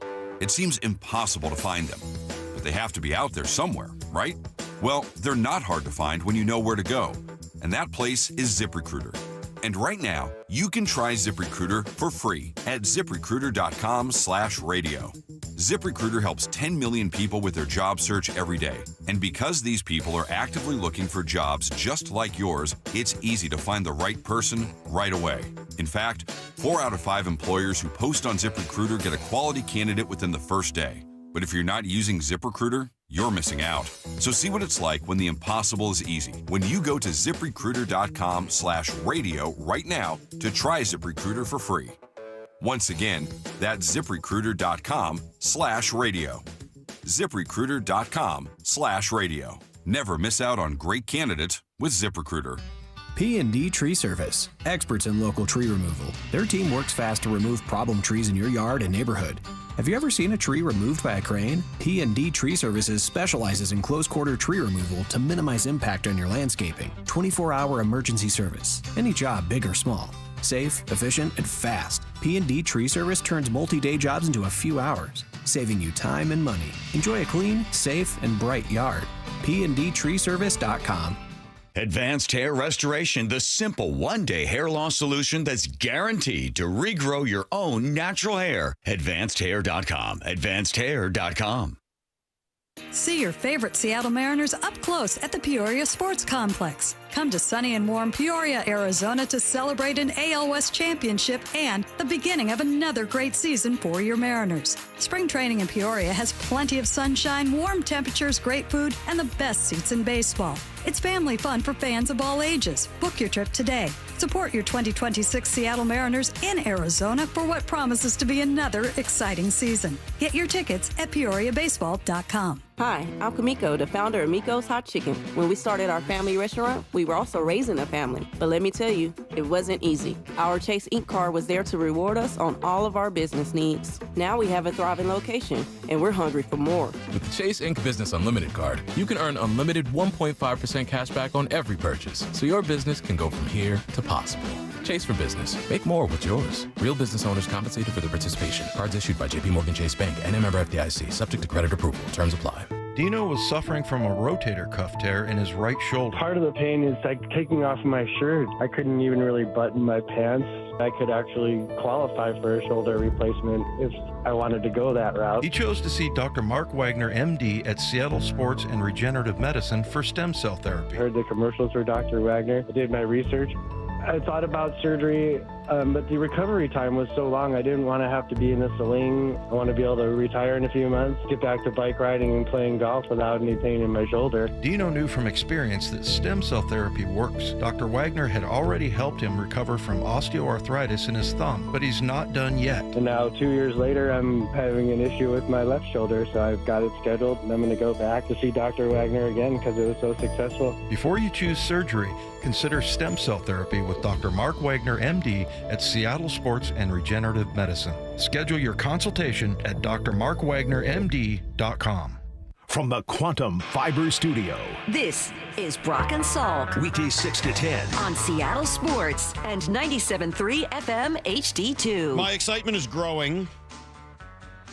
Baseball starts today with Cactus League action. We'll be down there on Monday. And even looking at the tweet the Mariners put out here, just the color of the lineup with it looks like the Phoenix, Peoria, Arizona sky. You got a great shot of Julio, and he's wearing the Cactus League gear. It looks like spring, man, and nothing is better than the beginning of spring. Nothing is better. Look, I'll talk about it more next week, but opening day, spring training, all of it is about hope. It's about next year. It's about the weather getting warmer. I was just reading that we're going to have a warmer and drier than normal spring and summer here in Seattle, which probably isn't great for some people, but I absolutely love it. And so just all of those things combined just fills me with happiness as we get ready for the start of baseball season. And that means more conversations with the great, the wonderful Shannon Drayer. Shannon, good morning from Peoria. How are you? I am great. It is nice to be looking out and seeing sunshine, although there's a lot of wind. It's a little bit cool, but it's going to warm up a lot by the time you get here. I'm ready. I'm excited. What's new as you walk around and just sort of, I know you got there yesterday. Didn't want to bug you yesterday morning. Well, you got there 2 days ago, right? So I didn't want to bug you yesterday morning. I wanted to let you get your feet set and kind of observe everything. What jumped out? Yeah, yesterday was the first day in camp, and it was really pretty wild because I sat down and tried to write something first impressionist, and I couldn't come up with a word. I was trying to, give a word to what the tone was, what I was feeling, what I was seeing, just the overall, okay. It's different, obviously, and going into it, I was wondering, with the expectations where they are, with the team coming in a position that they've never been before, what would that look like? What would that feel like? And, there was a kind of a buzz about it. There were more fans here than we'd seen this time of the year in a long time, which is great. They should have that. There are some new renovations within the complex that looked fantastic. There's that. There was the hustle and bustle and whatnot, and I'm thinking, it almost feels a little bit more professional. No, that's not the right word. Are they more confident? No, they're always confident. And then it just was like, you know what? It's like I haven't seen this team before. What I walked into felt like what it felt like maybe when you went to Dodgers camp 5-6 years ago. Maybe when you walked into, the Yankees camp when they were going good. It was walking into a group that looks like they're expected to be near the top this year and compete for the top. And so for me, that was a little bit eye-opening. And you saw the names, you've heard about the best shape of the life guys and whatnot, and some of those do look pretty significant. But second year of a Dan Wilson run camp, it was flawless as far as where people needed to be. And the other thing that really struck me was that when I looked at all the work that was going on, it was the day before games, which is still relatively early in spring training. And if you stood in the middle of that back porch or out by the pitching six-pack and just kind of did a 360 look around, I was kind of stunned at the number of people that were there, all wearing Mariners insignia, not the fans, but on the other side. And it really hit me. They have done so much in the last 6 or 7 years to build this entire organization. And I asked a little bit, and there are 77 players in camp now that Mitch Garver is here. What's the estimate of the number of people that were there yesterday, including those 77 players that are in support of this entire thing? And it was about 350. And to me, it kind of illustrated the entire everything that we have watched since they took that step back, since Jerry DiPoto set his vision and what he wanted this to be. And it's not just the players. It's not just the 26. This has been everybody pulling in one direction and a bunch of additions into how they get this done. To me, it was very clarifying in seeing it. Yeah, listening to you talk, Shannon, obviously I'm not there yet. I can't wait. I'll get down on Sunday, and then, of course, we'll be there Monday and all next week to do the show. Listening to you describe it, the two things that I wrote down were they know rather than hope. They know who they are rather than hoping to be one team or another. And also that maybe it's a feeling of comfort. They're comfortable with what this team is and what they're doing. And there's no real, not that there aren't question marks. Of course there are. But they generally know who they are and they're comfortable with that. Yeah, and I had written down comfort too. And you sometimes look at that as a negative. Oh, you don't ever want to be too comfortable. Oh, right. Sure. Fair. And you take that out, and it is because they know who they are. And you look at everything in every year, well, what's the slogan going to be? What's the saying going to be? What's the focus going to be? They don't need that. The focus is go out there, win as many games as you can, and get to the World Series. And they legitimately can have that. And these guys know that. And it's not even a sense of, even some years, there's the chip on the shoulder. And that's not what they're looking for right now. It's a new year. Go out and win. Everything's in front of you. Brock asked me the other day, and I didn't have a good answer to the question, so I'll throw it at you. And if you don't have one now, maybe by Monday you can. I thought it was a hard question, but maybe for you it'll be easier. He asked me what I thought the team had learned from last year's run, from last year, especially through the postseason. And I didn't have a good answer to that, but do you have a sense as to what either the guys or the organization learned from last year? It's a tough one because you ask that question and you don't get really a solid answer from anybody. So I think it's probably hard to put your finger on it. I did hear it sneak in a little bit more in a couple of conversations over the last 2 days. Win those early games. Do not let the games get away. And I think it does kind of help put into perspective, which was something that Dan Wilson said early last year that we thought was outrageous, because the way that we have looked at a baseball season for so long is it doesn't matter what you do in April. It's what you are in the second half, especially this team, because they change things in the second half. They make their additions. But I think for the first time, and I think that they look at it, I think that they are, and when I say they, I'm talking about players, those early games, every win is important. And I think there's some fans that will hear that and just slap themselves in the forehead and say, hey, we've said that all along. It's really hard to get to the point where you can actually do that because it is such a long season, because you cannot micromanage 162 games. And it doesn't mean that you need to, but it means that any little extra that you can do to make sure that that doesn't get away, do it. You might need that a little bit later. The first person who I saw talk was Julio, and then it was Josh Naylor. And every time he talks, it just seems to be more interesting than the time before. What is the Josh Naylor in spring training vibe? Because we've not seen it before this. Yeah, I haven't seen a ton of it, but and yesterday was the first day that I spent in camp. The vibe is, he does his work. He's got a lot of, and I saw this when he first came over to the club, in that he did some extensive workouts that I didn't see later in the season, and I think that was a refresher of what he likes to do to get ready for you. So you see that. But the intensity that we see in the season, I think it is a little bit lighter right now. I think that he does bring an aspect of fun to it. Not that he's a guy that's joking around and whatnot, but that he does, totally take enjoyment of the shoes, the jerseys, and he has embraced the community. And, he carries himself that way around camp, and you can't help but have a little bit of fun or sense a little bit of fun with that. So I think that there is a little bit of added lightness, although I think he takes that seriously, being a member of now the Seattle Mariners for, the next 5 years, and being a member of the community, of showing up at things. I think that is huge. So for me, there is the workman attitude that you see, that when you do see him go through his work, but also there's more time and for him to express himself a little bit. And I think that we are seeing that right now. The Josh Naylor signing this offseason is enormous, right? It was the one thing they said they needed to get done, and it eventually led me to a fairly long thought that I gave earlier this week and kind of have talked about a few times now about what the Mariners model is. And not necessarily identity, but what their model is, what Jerry and Justin are trying to build in a world where they're not going to spend $350 million. They're not going to compete with the Dodgers and Mets in that category by signing every free agent. They're not going to churn through their roster the way the Rays and the Brewers and some of the other teams do that are at the bottom of the payroll.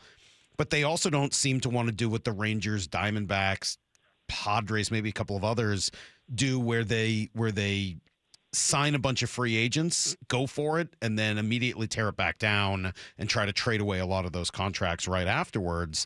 They seem to be doing their draft, develop, and trade thing, but also signing and retaining their own guys once they have a good sense as to who they are and what they're going to do for them long term. I haven't really heard them use that as a whole phrase. We've heard the draft, develop, and trade, but man, the retention piece sure seems important.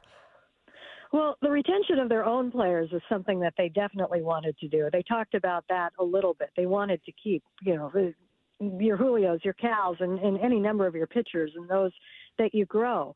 And then you can look at J.P. Crawford, which was somebody that they not immediately, but pretty quickly threw an extension to. And I think in recent years, looking at it, I think they found that it is something that they can do with players that they bring in. Particularly we've seen with Luis Castillo, and now we've seen with Josh Naylor. And I think that one of the things that has done is it's almost just stamped out that notion that nobody wants to come play for the Mariners. It's too far. It's not a hitter's park. It's just too much. Yes, there are people that it is going to be too much travel for. There's no question about that. But now you've had guys from the outside come in and say, yep, sign me up. Let me stay. And I think signing their own players helps that. Seeing that Julio wants to stay, seeing that Cal wants to stay, I think that is something that has helped them. But I do think retaining their own players has been a big part. They don't want to be, Oakland or a team like that where 2 years out you've got to trade. Every time we hear, they're going to have to trade this guy, he's not signing. You don't necessarily have to, and the Mariners are in a position where they don't. The A's might have to, and we might see some of these pitchers actually make it to their last arbitration year and pitch and then say goodbye. That might happen. They don't have to trade them. But That has been a big piece. It has been a significant But part Shannon, of the that's dollars different with that the they've given pitchers. out, too. Let me jump in for a minute because I think that's a little different with the pitchers. It's one thing because, all right, let's say they go there 6 years and then, they go to arbitration or whatever. If the Mariners let some of the pitchers go, it's not going to be because they can't afford to or don't want to sign their own, like Oakland or Milwaukee or whomever. It's going to be because they just don't like the future, what a long-term contract looks like for a starting pitcher at the age of 30 or whatever age they're going to be at that point. I think they've set themselves up really well. Let me play you this. This was Josh Naylor. I'm sure you heard this, but I think it speaks to exactly what you just said. This is not Cleveland, and he feels the difference. Yeah, in Cleveland, I think a lot of us knew we were eventually going to get shipped out. We'd have conversations in the locker room about hopefully we get traded to the same team. Because, I think we all kind of felt like we were going to go eventually. And then now, with that other question, it's kind of nice to know where you're going to be after the next 5 years, know where you can raise your family. He goes on from there, but there's just that dichotomy between we know we're going to be shipped out of here and we can build a real camaraderie and chemistry and culture because we know we're all going to be together. Yeah, and I think that illustrates it better than we've seen it ever before. It's something that that's out there, and the guys will always say, oh, it's a business. But that's not really what Josh Naylor was just saying right there. There are implications for the players and having to look over their shoulder. It doesn't have to be a part of the game. And I do think that, you talk with Jerry Dipoto, he talks passionately about that. They love their players. Justin Hollander, he talks passionately about these players. And for them to be able to keep them and be able to, give them good contracts as well. It's not an easy thing to do. I think that has gone a little bit overlooked, maybe taken for granted at times, but that does have a reflection in the clubhouse where instead of looking over their shoulders, I think guys are hoping, and, they're hoping that they're going to get that call, that their agents are having those talks with upstairs and that they can stick around because it's a lot. It is a tough thing to be, and I don't think anybody's going to cry any tears for them, but a Major League Baseball player doesn't have very many minutes in a day or in an off season for themselves. It's almost a full-time job being what they need to be and staying ready to be what they are, and they have families as well. And so, that time is precious. And I think that there is, and I think that Josh Naylor perhaps proved that a little bit. There is value to that stability. It isn't always just the highest contract, and they want to feel comfortable where they're at. And that just doesn't mean just the community. It means in the clubhouse and what's around them. It was why when Cal Raleigh signed the deal that he did, he wanted to know absolutely everything, and it wasn't just one-hour meeting. It was ongoing discussions about what the organization was doing, what their vision was, what they could do, because they want to have that comfort level in the clubhouse that they're in and be competitive at the same time. And I think that is something it's taken a long time to develop, but I do think it is, as you pointed out, is their process. And I think, the latest piece has been keeping those acquisitions that you make at the deadline, getting them in, letting them see you, letting the organization sell itself. And there was a lot of selling going on to Josh Naylor almost from the minute he got there. They found the value in that. Yeah, it's a two-way street too, right? So that you're not taking a risk on the wrong free agent and you end up a few years later like, oh, this was not the guy that we hoped he would be. And look, they got it wrong with Jesse Winker, but maybe that's a good reason why this plan works. Of like, yeah, you're not going to extend Jesse Winker, but if you had signed that guy in free agency to big money, you would have been in real trouble. So who's next? Is it Logan Gilbert? Who's the next candidate for that extension? Yeah, I mean, Logan Gilbert is the one that you hear the most.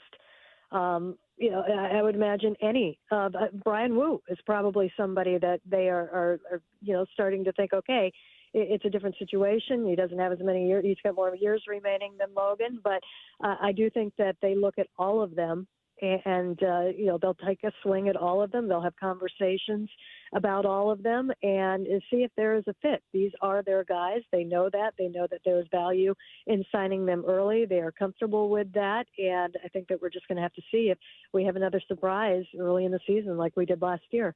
Who's the opening day starter? That's a good question. That is a good question. I'm not going to put any money on. I have no idea. It's How crazy is that? Are there. How crazy is It that, is. Shannon? You're talking about a team that is the favorite, certainly the prohibitive favorite right now to win the West, and one of the favorites to win the American League. And I'm with you. It could be Brian Wu. It could be Logan Gilbert. It could be somebody else. Like, I have no idea who's going to be their opening day starter. Yeah, and I mean, how much does that really mean? That to me, it's a little bit just more of a reward and a recognition. Your number one guy is going to, just kind of slot into things as things get going. But it's something, obviously, Logan Gilbert took very seriously last year. I noticed that he watched every bullpen. He lived in the bullpen yesterday. You hear about the leadership that he has. Mm-hmm. Castillo was able to graciously hand that over last year. You look at Wu and you go, maybe, you're not thinking about innings with him anymore. He really showed something. What would that do with him? He is still a little bit the young one there. Do you want to look at him and say, okay, when we march in somebody in somewhere, this is the name that they're going to be looking at. I don't know. I think it's a luxury that they're at, and you cross your fingers that this is where they are at the end of spring training. One name I wanted to ask you about, I wanted to go kind of off the board, and maybe you haven't had a chance to see him yet, but I was thinking as I get down there, one guy that I really want to make sure I get eyes on is Jose Ferrer. They traded for him, gave up a big piece, and Harry Ford, and I don't know that much about him other than he's left-handed and he throws really hard. But I would think he's a pretty important piece to this bullpen. Yeah, I did not see him yesterday. I don't think he threw yesterday, but what I am hearing is they are thrilled with what they have seen from him, that they did acquire him to be a big piece of this bullpen, and the way that he showed up for camp, not just, in great shape, but his first bullpens were good. They were sharp, and he was what they were hoping that they would see from him. And, there is that little extra belief that they can get a little bit more out of him. But it's a very important part. They are well aware that they really taxed the back end of that bullpen last year. And so that move was made. They've got, a lot of other arms in camp that they're going to give a look because they do have some spots open. Ferrer originally was going to be going to the WBC. It doesn't look like he is now, so that is huge that they can kind of stay on him. I've heard the personality is good, that he is a good clubhouse person, kind of a lightness to him, maybe a little Andres Munoz-ish is a little bit what I heard there. So cool. It'll be fun to get to know him. We don't know that quite yet, but first impressions for the organization have been very good. Second base, let's assume that Donovan's going to play third to start. Young, Bliss, Rivas, I guess even in theory Mastroboni. Like, what does second base look like to you? It looks like Cole Young. I think that Cole Young, as long as he – I think so. Wow. I think that, I think that every day with the allowance, if Colt Emerson does not make this team, Leo Rivas is most likely on the bench. So you will have that opportunity at that point. If it's a tough lefty, they feel good about Leo Rivas in those situations. If you do need to give some days, yes. I think that Colt, they like what he did last year. They like the work that he has put in this offseason. He wore down last year. They were not shy about talking about that. And in some ways, that's reinforcing a message. It's like, yes, it was your first year. Now you know what you need to do. Go in there. And he showed up at camp looking like that. He is one of the guys that noticeably looks different. And when you talk to him, he was like, yeah, it was an eye-opener. And he went to work on that. I do think that for him, if he has a good spring training, a decent spring training, I think they are looking for him to not be a disaster at second base.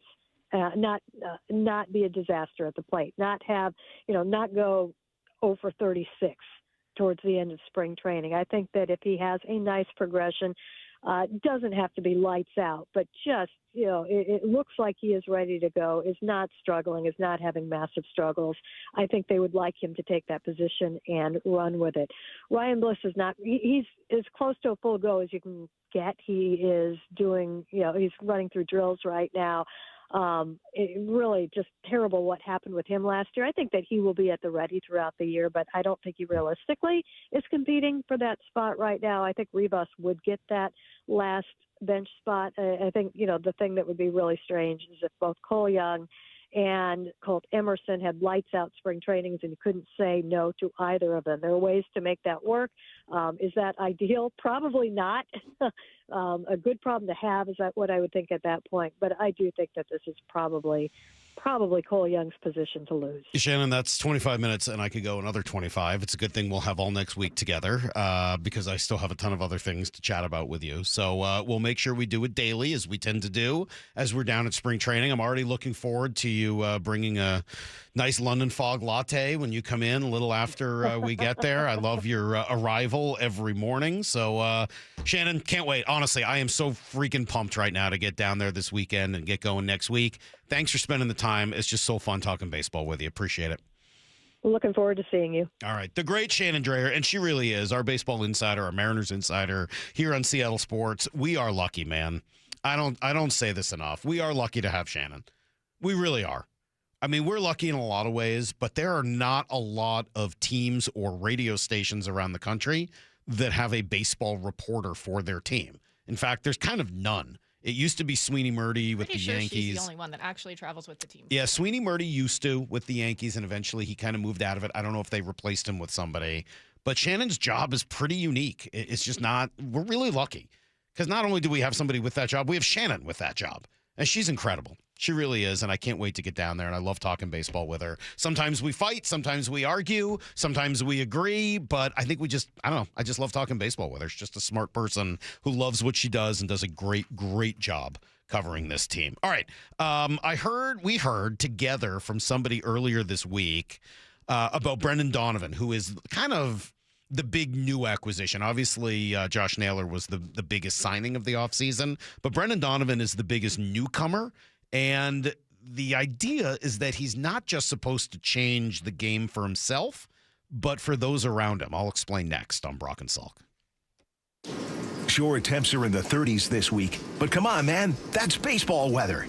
At least you can listen to the Mariners under a blanket. Swing and a miss! He just blew his doors off at 97! Baseball on the radio is back. Holy smokes! Catch the Mariners and Padres in the Cactus League opener. First pitch today at 1:05. No-fly zone Julio, a great grab. On the home of the American League West champion Mariners, Seattle Sports. Start having fun. Caesar Sportsbook at Muckleshoot Casino Resort is your #1 place to eat, drink, watch, and have fun. Keep up with your favorite sports anywhere and everywhere on property with the mobile app. Visit muckleshootcasino.com today. Scan the QR code and let the play begin. Muckleshoot.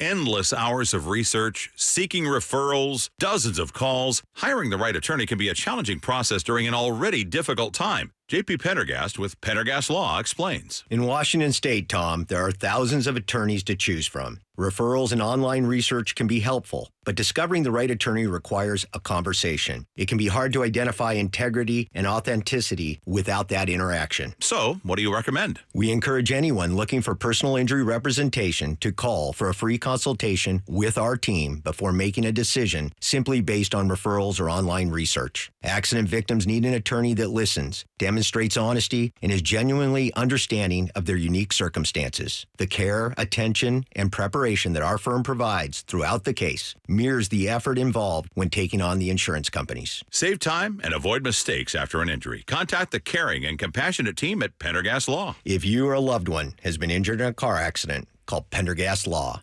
We can help. For over 113 years, Pacific Lamp and Supply Company has been your #1 lighting specialist in Washington, from the Space Needle in Seattle all the way to the Riverwalk in Spokane. With the largest lighting inventory in Washington, Pacific Lamp's knowledgeable and experienced staff can assist with any lighting issue, including intricate lighting and control designs. Plus, they work with all utilities in Washington to get you the best available lighting rebates. Pacific Lamp and Supply Company, Washington's lighting experts since 1912. Visit pacificlamp.com. Dave Wyman here, joined by Dr. Landis from Swedish Cyberknife to talk about prostate cancer treatments. Dr. Landis, how does Cyberknife compare to surgery? Patients who have surgery often do have to be hospitalized for a few days and have to take time off of work. They can have a catheter, they have a wound that's healing, whereas with Cyberknife, patients often don't have to take a break from work at all. And Cyberknife is an outpatient, non-invasive treatment? Essentially, it's a 5-day treatment, about 30 minutes per day. You walk in, you walk out, you essentially don't feel anything at all during treatment. Many patients still work full-time while they're having treatment. 5 days total, less than an hour a day to treat prostate cancer. That really is amazing. It's almost too good to be true. What do patients say after treatment? They tell me it's like Star Trek, where you push a button and the cancer can go away. If you, a friend, or a family member is diagnosed with prostate cancer, consider treatment with Swedish Cyberknife. Go to swedish.org/cyberknifeprostate. Treat prostate cancer with Swedish Cyberknife. At Fisher Investments, we may seem like other money managers, but we're different. Are you really that different than the rest of us? We are. As a fiduciary, we always focus on what's best for our clients. What services do you offer besides investing? We have a team of specialists in financial planning, estate planning, and more. Your clients rely on you for all that? Yes, we ensure clients receive unparalleled service at every step of the relationship. Okay, but you still sell commission-based products, right? No, because we believe that's a conflict of interest. We prioritize service over sales goals. So, then how do your fees work? We have a simple and transparent fee that's a percentage of our clients' portfolios. So we do better when our clients do better. Wow, we're more different than I thought. At Fisher Investments, we're clearly different. Learn more at FisherInvestments.com. Investing in securities involves the risk of loss. Let's talk about your hair. Well, maybe after we talk about my hair. I've got great hair, as you know, and it's because of Advanced Hair. Yep, Advanced Hair Restoration. Their simple one-day treatment offers life-changing results that I can attest to. Guys, it's not magic, but it's close to it. They put hair where you need it most, and bam, it grows. It's actual science. Advanced Hair has top-rated physicians, modern technology, and best of all, you get your very own natural hair that begins to regrow the very next day. It's even guaranteed to grow for life. So schedule your free consultation now at 425-449-8185. Mention Curly to qualify for $250 off and 250 free hair grafts. It's a limited time offer. Advanced Hair, the winner of the 425 Business of the Year, and the team that gave me my hair back. More importantly, they'll do the same for you, guaranteed. 425-449-8185 or advancedhair.com. Home of your Super Bowl champion Seahawks, Seattle Sports. They are bringing the Lombardi back to the Northwest. This is the power of 12 as one, man. KIRO AM Seattle and KIRO FM HD2 Tacoma. Get in the freaking auto! From the Quantum Fiber Studio, this is Brock and Salk on Seattle Sports. Brock Ewart is my hero. Jay Buhner just punched me in the kidney. We're going to accuse you of manager. Doesn't really work that way, Sherm. This is a show that has my name on it. It kind of does, though. Now, here are your hosts, Brock Ewart and Mike Salk. Hello! This is cool. I didn't mean to spawn a whole bunch of Shannon love texts, but there's a ton of them here. Cool. She deserves it. So good to hear Shannon on the airwaves, 100%. I love her. Shannon is awesome. Shannon is one of the best reporters, period, in any sport, in any city. It goes on and on. Right there with you guys. Shannon is a gem. She really is, and we're really lucky to have her. Okay, let me do this. So I tried to do a little research after we heard this. This was Michelle Smallman, who joined us earlier in the week. She hosts Unsportsmanlike before us here on ESPN Radio, and she used to be in St. Louis. She's a big baseball person, so she really knows the Cardinals well, which is why we asked her about Brendan Donovan. Brock and I originally asked her down at the Super Bowl off the air, and her answer was so intense. We were like, oh, my God, that's awesome. We got to get her on and have her say that so that you guys could all hear it. Here is what she said about Brendan Donovan. So I use the word discipline because I feel like he's really good at grinding out at-bats. He's a very smart player in that way, so I don't know specifically how it's going to translate in that ballpark. That's TBD, obviously. But I think if you're trying to utilize him in a lineup ahead of J-Rod or the big dumper and Kyle Raleigh, that he's the type of guy that can be frustrating to pitchers and win those battles and get on base. I think he's somebody that will be able to work the count, like I said, going back to that word discipline, and he'll put himself in a position where he'll find himself on base, and those guys can come in and hopefully execute with runners in scoring position. All right, so that was one of a few things she said about him. She was super excited just about his, he's a grinder and everybody loves him, and she was so sad to lose him. And I have some sound here from Josh Naylor, who I think very much agrees with a lot of that. In addition to him talking about his time in Cleveland, he is just, he's really excited about Donovan. Unbelievable fit. I'm doing my best to try to get to know him as much as I can on a personal level. He's an unbelievable guy, maybe in his shell a little bit because he's with a new team and meeting a ton of new people, but I think he's already opened up within that shell so much since the first day he's gotten here. He's an unbelievable player. I am so fortunate to have him on my team because I always hated facing him. He'd always find his way on first base and always find his way across the plate, and his defense is top tier, and it was frustrating being his opponent just because you knew that he was never going to give up throughout the whole entire game. Even if they were down by 5 or 6, he's coming up to bat, shoot, he's going to find his way on base somehow, whether it's a walk, a hit, extra base hit. So I wanted to do a little research to see, what it would look like having Donovan on this team, not just what he does as a leadoff hitter himself, but what he could potentially do for the people after him. And as it turns out, it's really difficult to find all of the information you need. Here's what I was able to put together.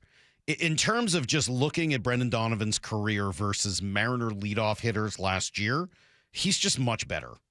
He's just much better as a whole. And looking at OPS, a 772 career OPS, that's up from a 659 from Mariners leadoff hitters last year. Slugging percentage, I know he doesn't hit a lot of home runs, fewer, right? He hit 13. Leadoff hitters for the Mariners hit 15 last year, or that's over an 162 game average. But slugging percentage, still higher because he hits a lot of doubles. On base percentage, much higher, 50 points higher, 361 compared to 311.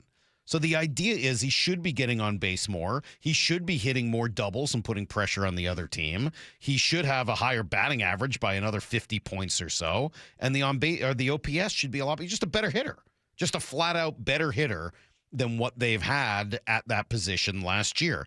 And for those of you who are super into the strikeout thing, I'm sorry, I got my Ebenezer's on because I printed this out very small. It's 8-point font, and there's no chance I can read it. That's how we know you're serious and you did your research. I did my research. It's here. You can see it. There's a whole Excel spreadsheet that I pasted things into. Strikeouts for Mariner leadoff hitters last year, 165. Strikeouts for Brendan Donovan over the course of 162 games, 89. Not quite half, just above half. That's crazy. That's a crazy difference. So he's not going to strike out. He does get on base. But the last point there is about grinding out those at-bats and how many pitches per plate appearance he sees, because that is where you can start to put even more pressure on the pitcher and really help out the guys behind you, Cal, Julio, Naylor, etc., who not only get the benefit of hitting with you on base, but with a pitcher who's had to make a lot of really difficult pitches.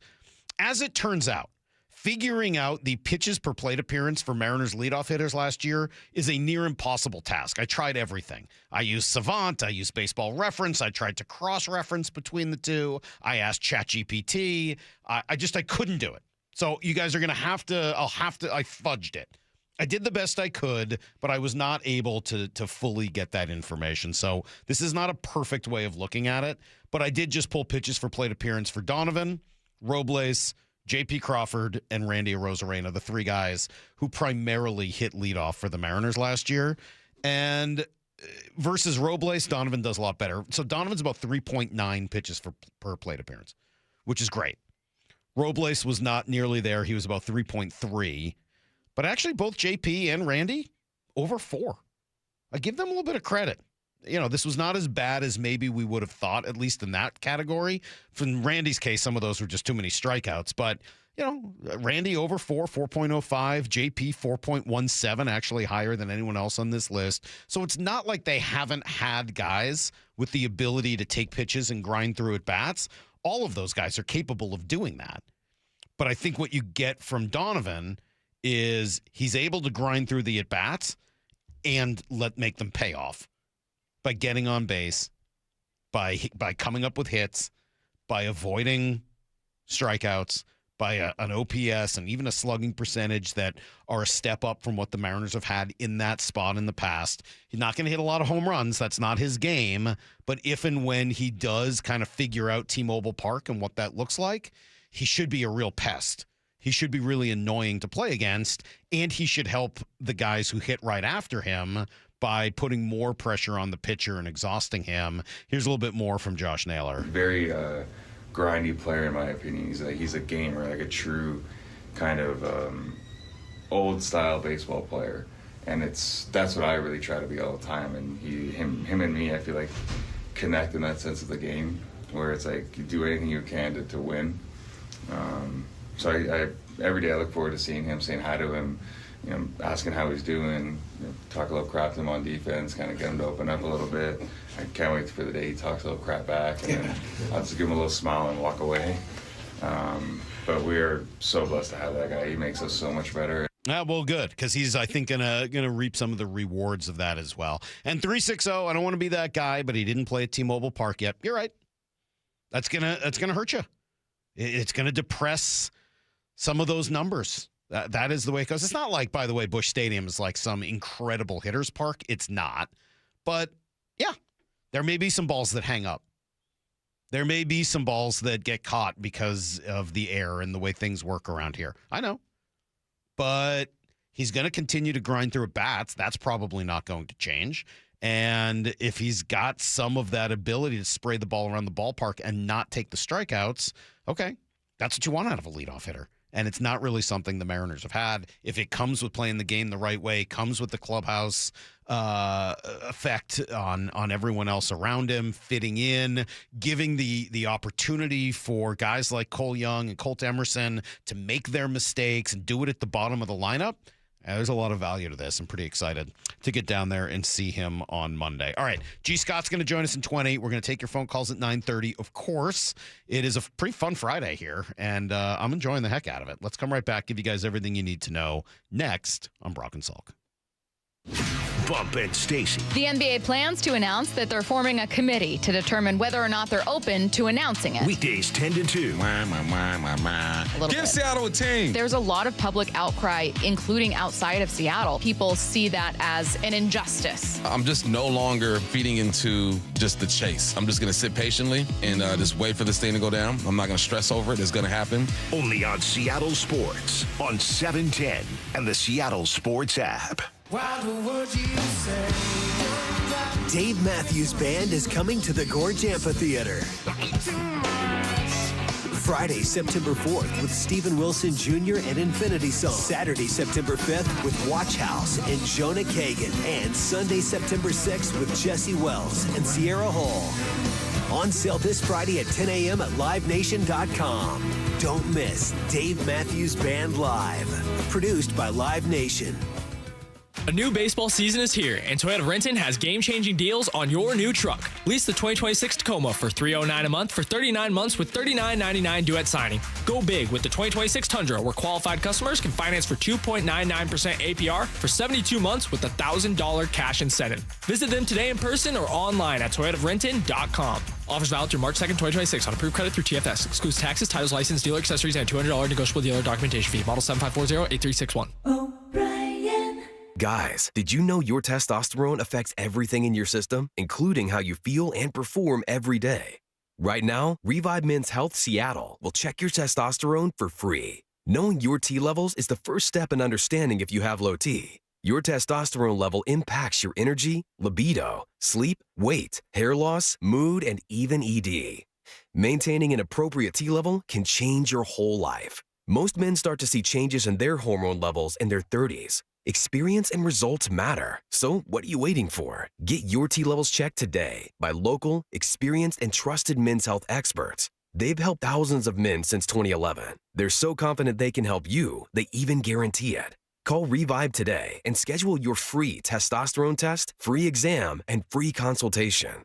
Call Revive Men's Health at 206-529-1111. That's 206-529-1111. Or visit revivemenshealth.com. Finding great candidates to hire can be like, well, trying to find a needle in a haystack. Sure, you can post your job to some job board, but then all you can do is hope the right person comes along, which is why you should try ZipRecruiter for free at ZipRecruiter.com/radio.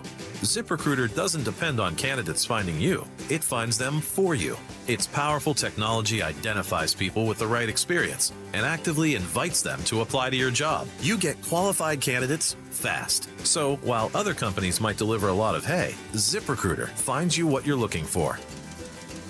The needle in the haystack. See why 4 out of 5 employers who post a job on ZipRecruiter get a quality candidate within the first day. ZipRecruiter, the smartest way to hire. And right now, you can try ZipRecruiter for free. That's right, free at ZipRecruiter.com/radio. That's ZipRecruiter.com/radio. ZipRecruiter.com/radio. ZipRecruiter. P&D Tree Service, experts in local tree removal. Their team works fast to remove problem trees in your yard and neighborhood. Have you ever seen a tree removed by a crane? P&D Tree Services specializes in close-quarter tree removal to minimize impact on your landscaping. 24-hour emergency service. Any job, big or small. Safe, efficient, and fast. P&D Tree Service turns multi-day jobs into a few hours, saving you time and money. Enjoy a clean, safe, and bright yard. PNDTreeService.com. Heading outdoors or on the water this weekend? Check in with Joey and Nelly on the Outdoor Line from 6 to 8 a.m. every Saturday on Seattle Sports and the Seattle Sports app. Good Dog Auto Glass. When the stakes are high, you want the best on your team. When your windshield breaks, don't settle for your insurance company's fix that's just safe enough. Trust Good Dog Auto Glass, where the quality isn't light. We do all the things the little guys don't, and we do all the things the big guy does. We answer the phone when you call. We work for you, and we will walk you through the insurance process. Visit GoodDogAutoGlass.com, Puget Sound's most trusted auto glass company, and get more bang for your bark. If you think you know cruising, think again. Uncruise Adventures is the opposite of the big ship experience. Our small, award-winning vessels carry just 22 to 86 guests. Enjoy all-inclusive farm-to-table dining, guided excursions, and all the gear you need. No dress code and no crowds. Come as you are and explore Alaska, Hawaii, Mexico, Costa Rica, or the Galapagos. Visit us at uncruise.com. And Seattle baseball fans, mention this ad for exclusive savings. Get 5 quarts of Syntec Full Synthetic and a MicroGuard Select Oil Filter for just $32.99, plus 2 times points at O'Reilly Auto Parts. Limit supply. O'Reilly Auto Parts.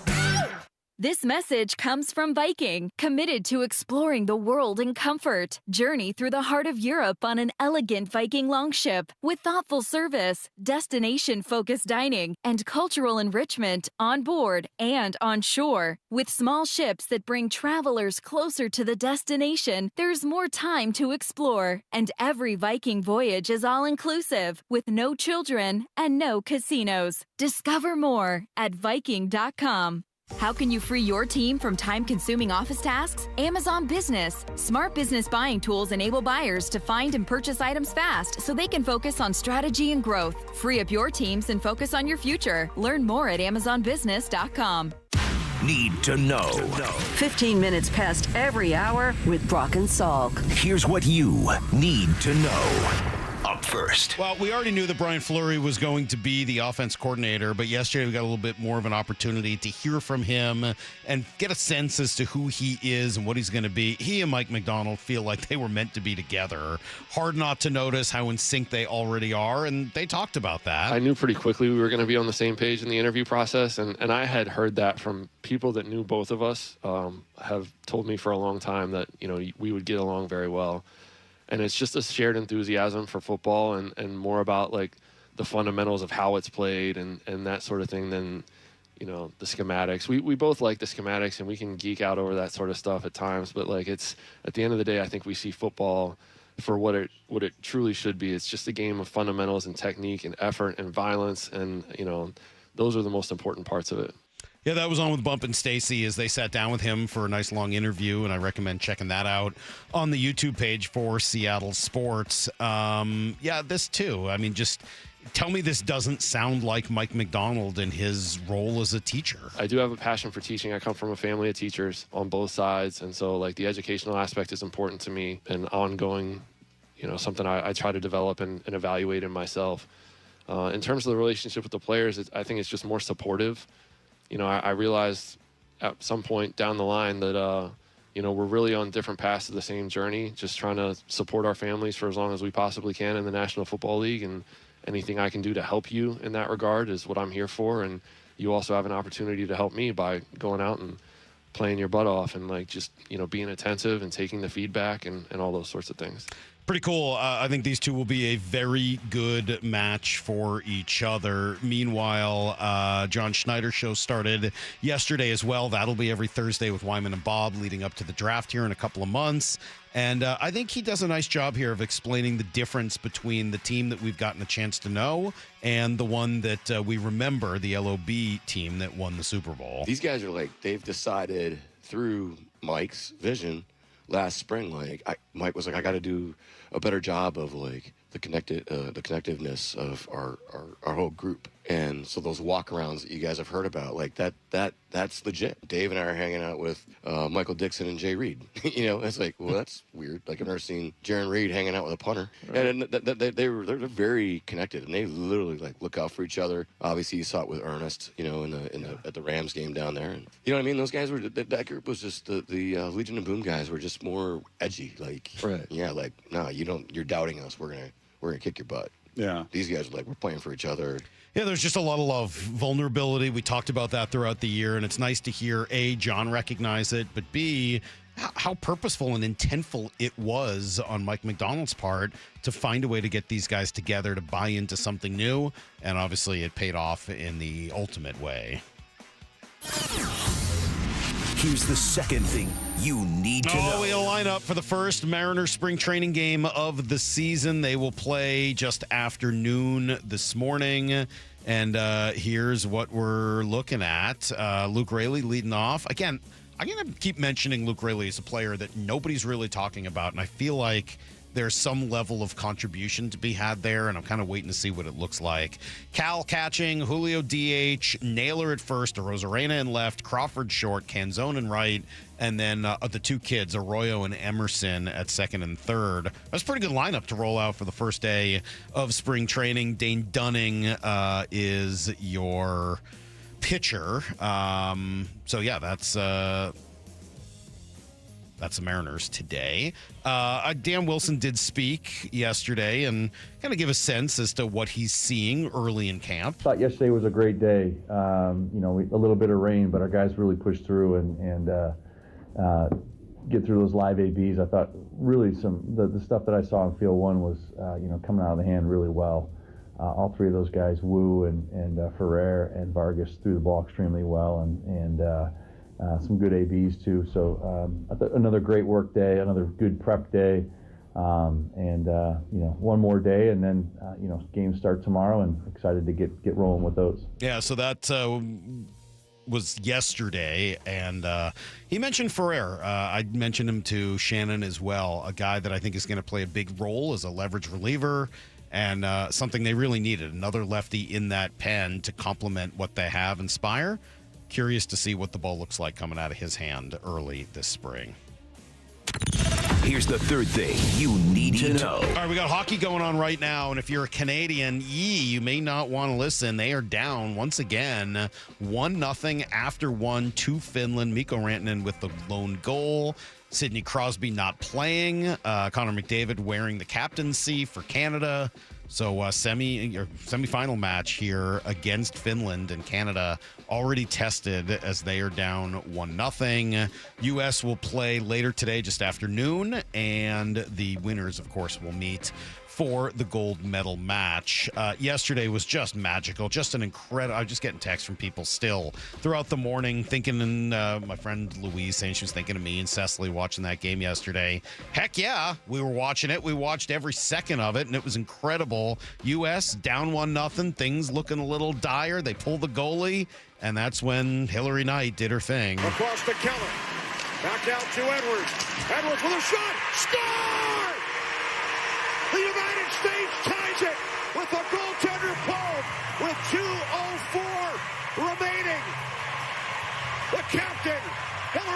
I love that goal so much. We're going to talk about the game winner in a moment, but that one is paying the price, going to the front of the net, and just using your hand-eye coordination and her big frame to find a way to tip that puck in. And I'll tell you, the person who also deserves a lot of credit was the shooter on the play. I mean, she does an incredible job, Edwards, of avoiding a shot block. And when she got, I was like, I don't know if there's a lane there. She moved just a little bit, opened up the shooting lane for herself, and then the GOAT does her thing. Hillary Knight finding a way to put it away.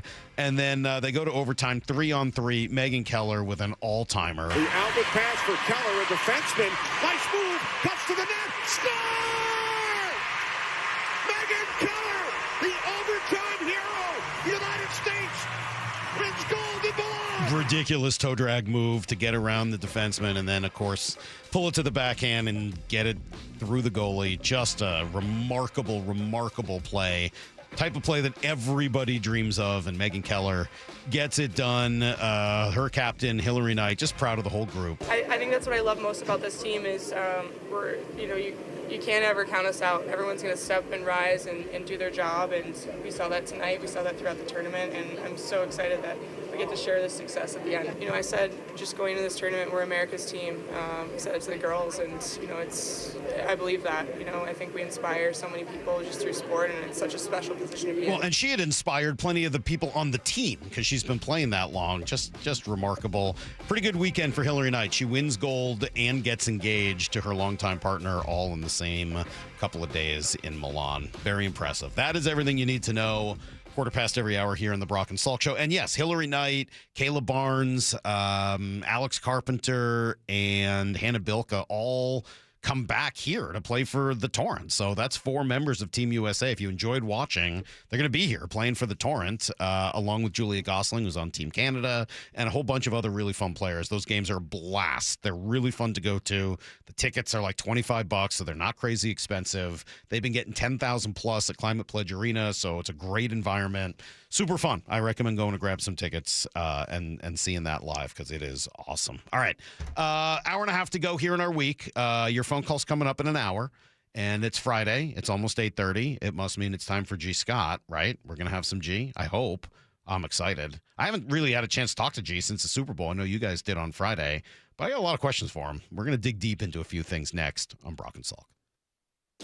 Sure, temps are in the 30s this week, but come on, man, that's baseball weather. At least you can listen to the Mariners under a blanket.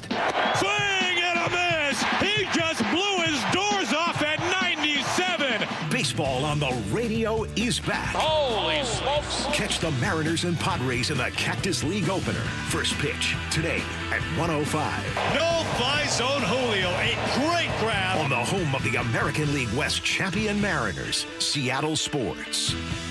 I've always wanted to learn French, but the app I tried didn't help.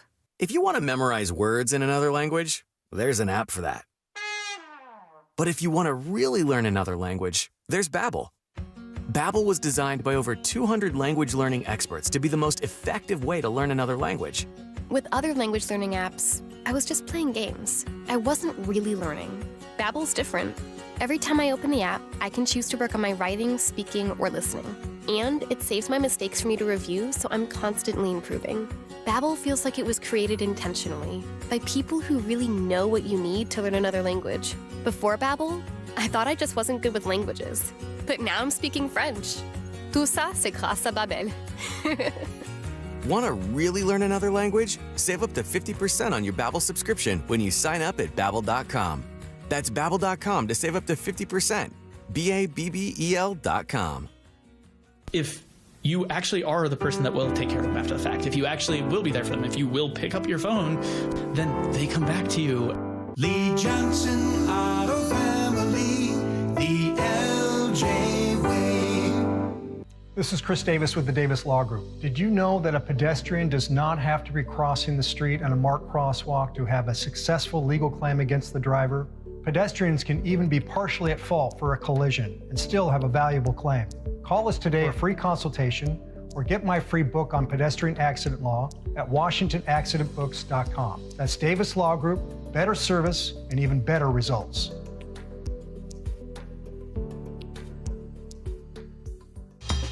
That same Louisiana flavor y'all love about our chicken? It's flawless. Yeah, we did that to crispy Alaskan flounder and butterfly shrimp, too. We just couldn't help ourselves. But we didn't stop there.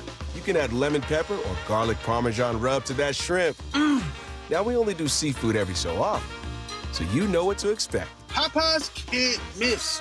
That's right. The seafood menu is back. This is real fish. At participating restaurants.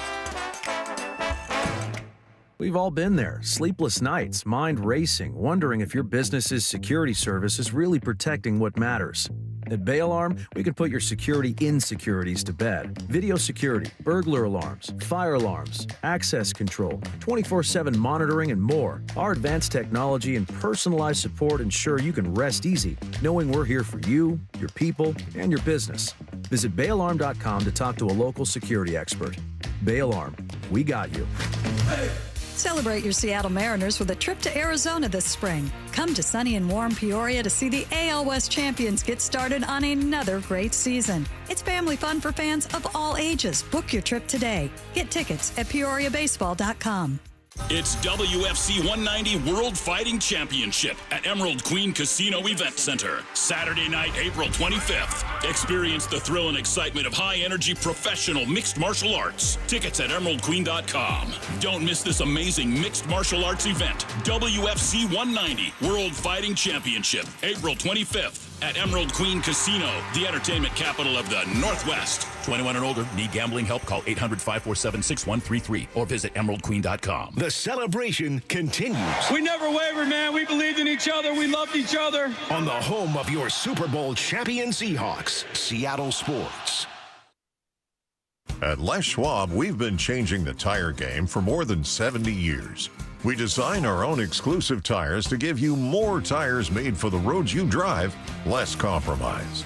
All backed by America's best tire warranty included in every tire we sell.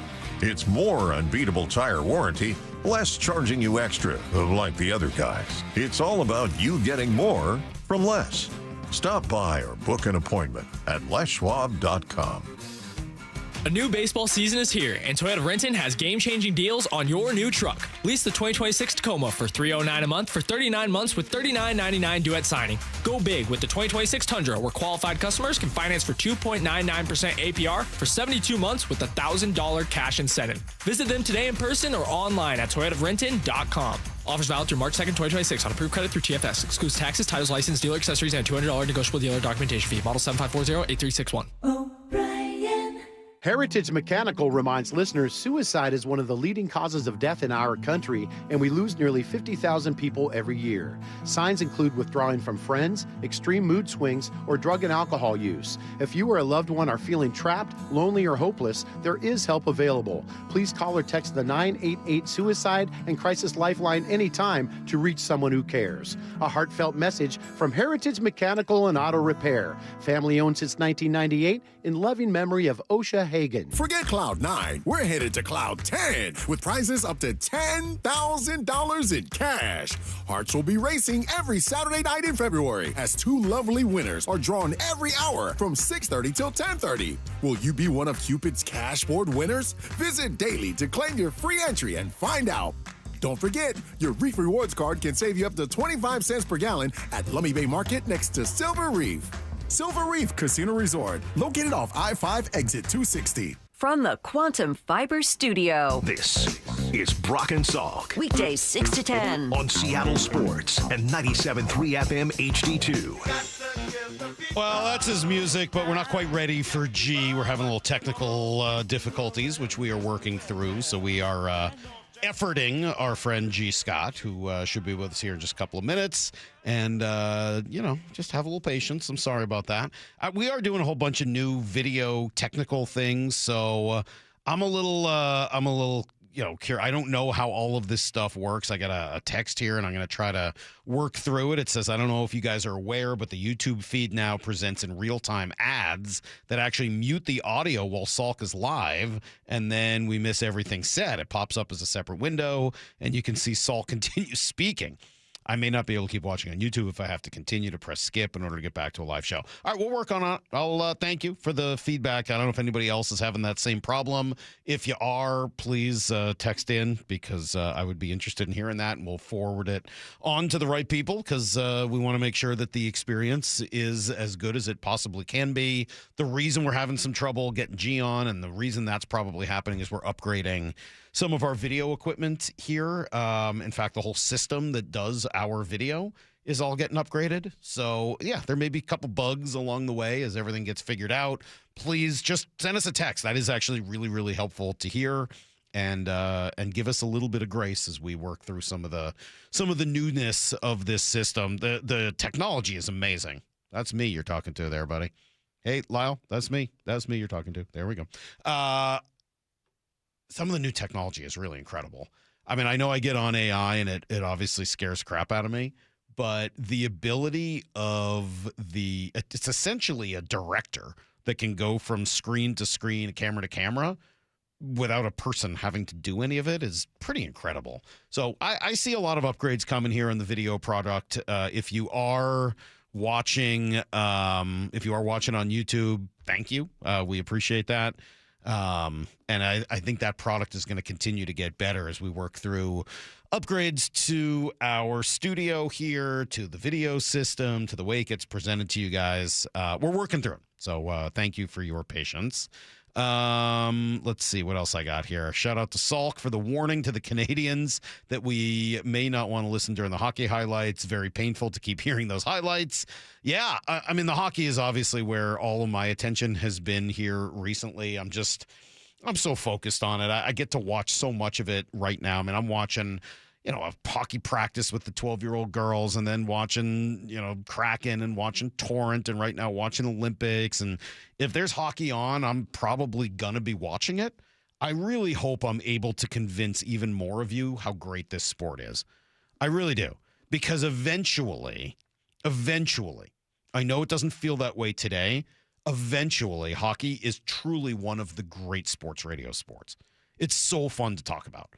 There are so many decisions, so many debates. Who do you put on what line?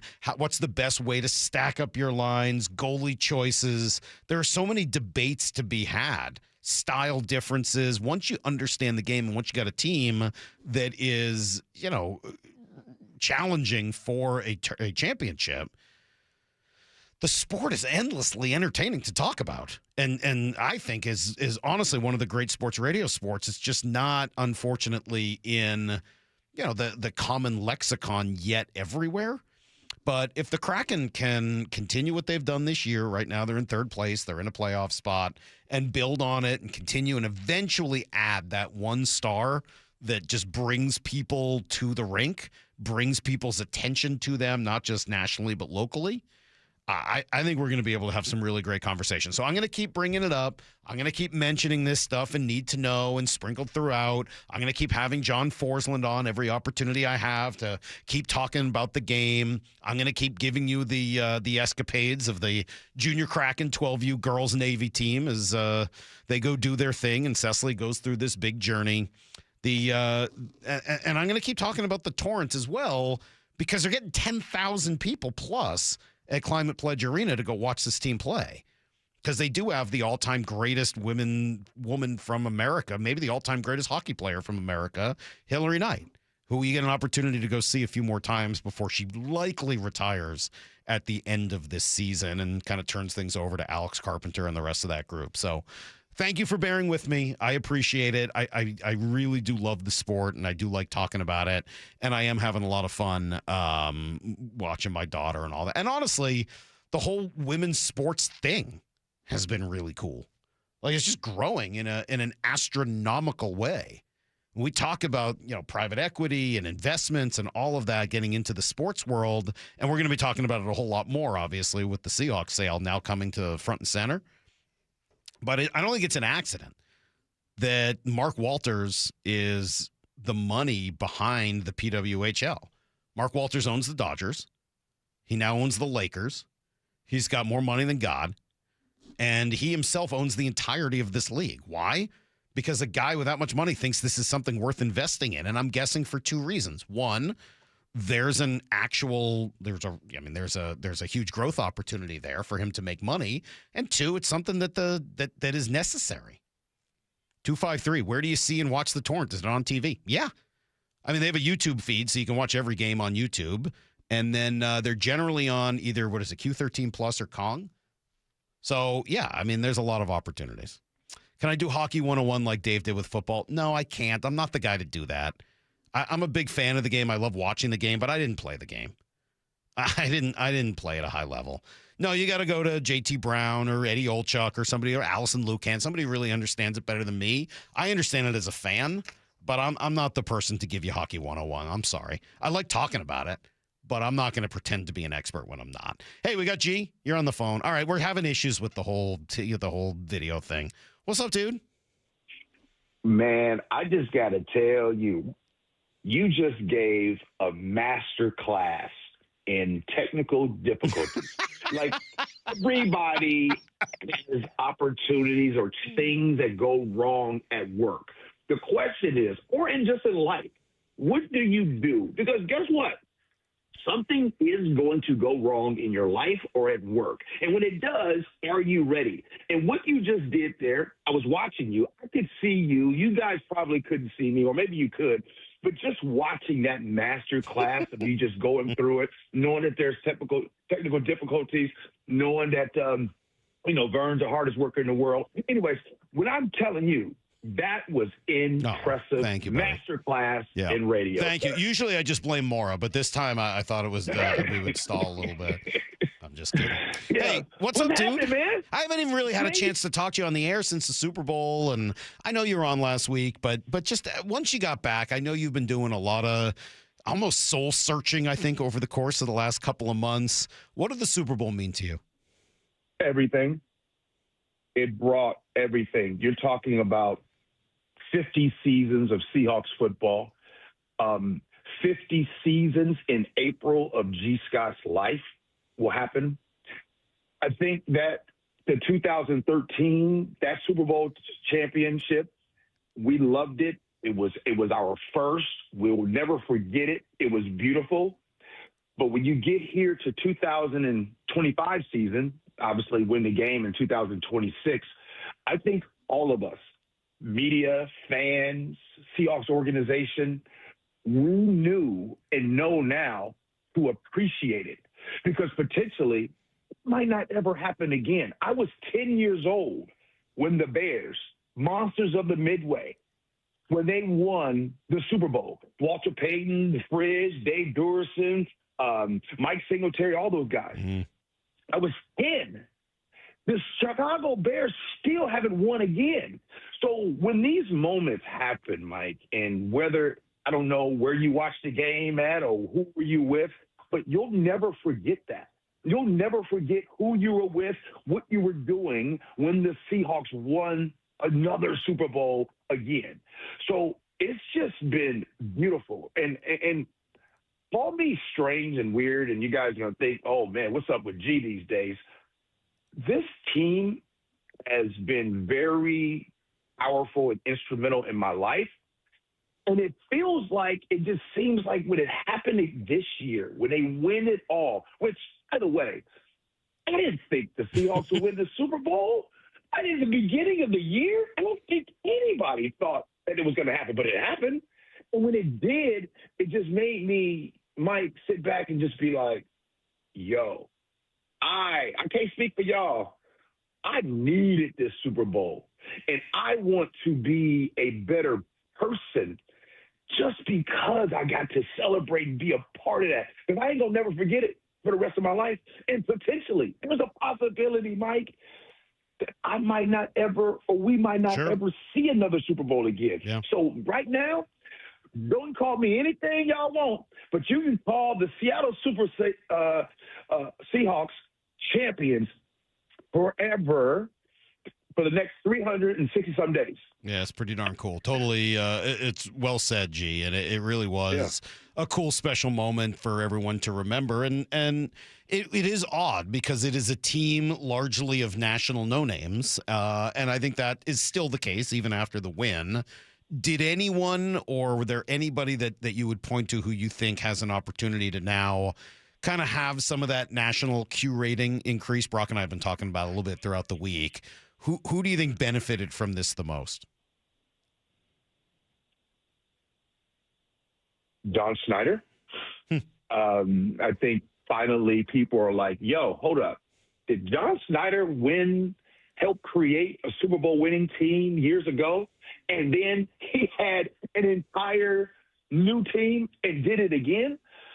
I just don't think these players, that's just not what they want. There's probably one player, Mike, that would probably the biggest name, and we talk about him all the time. It's just not his thing. Jackson Smith and Jigba, JSN, he could be the big, like he could be an even bigger name than he is. This is not his thing. He's just a football player, man. He just simplifies it. He loves football. He loves family. He loves his team. And he's just not one of those. Like, think about it like this. JSN, Offensive Player of the Year, best wide receiver in the game, Super Bowl champion. Go ahead and tell me the big interview you guys have seen JSN on. I think the reset mostly, right? No, yeah, he just did an interview. Well, no. He just did an interview last night. And he did an interview down in Dallas, down in Rockwall, because he was down there doing a scholarship in his name. This is his third annual down there. So he sits down and talks to the local media. This dude he could have the opportunity to go on all these big shows. He doesn't. Yeah. So it's just this team here is just. Let me follow up on that for a sec. The whole JSN thing with the stupid comedian influencer at the Super Bowl, and I'm not going to say his name because I don't want to give any publicity to it.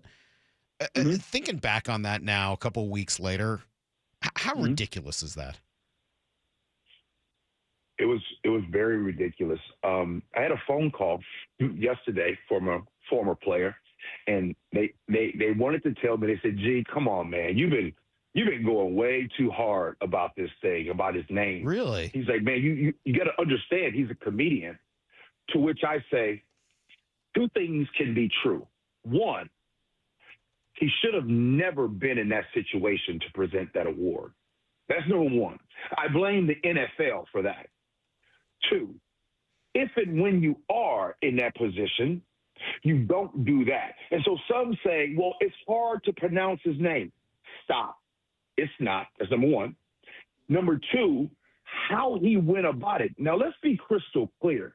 When he messed up his name, he literally said and repeated the N-word. This wasn't a mistake. It was a gross mischaracterization of another man's name in a moment that will never be gotten. Jackson will never get that moment back. If he wins another Offensive Player of the Year, he will never get that first time again. Again, I said this. He took that moment away from Jack. He took that moment away from his family. He took that moment away from the Seahawks organization, from the 12 to the people of Rockwall, Texas. That dude took a moment away from a lot of people. And that moment never be gotten back.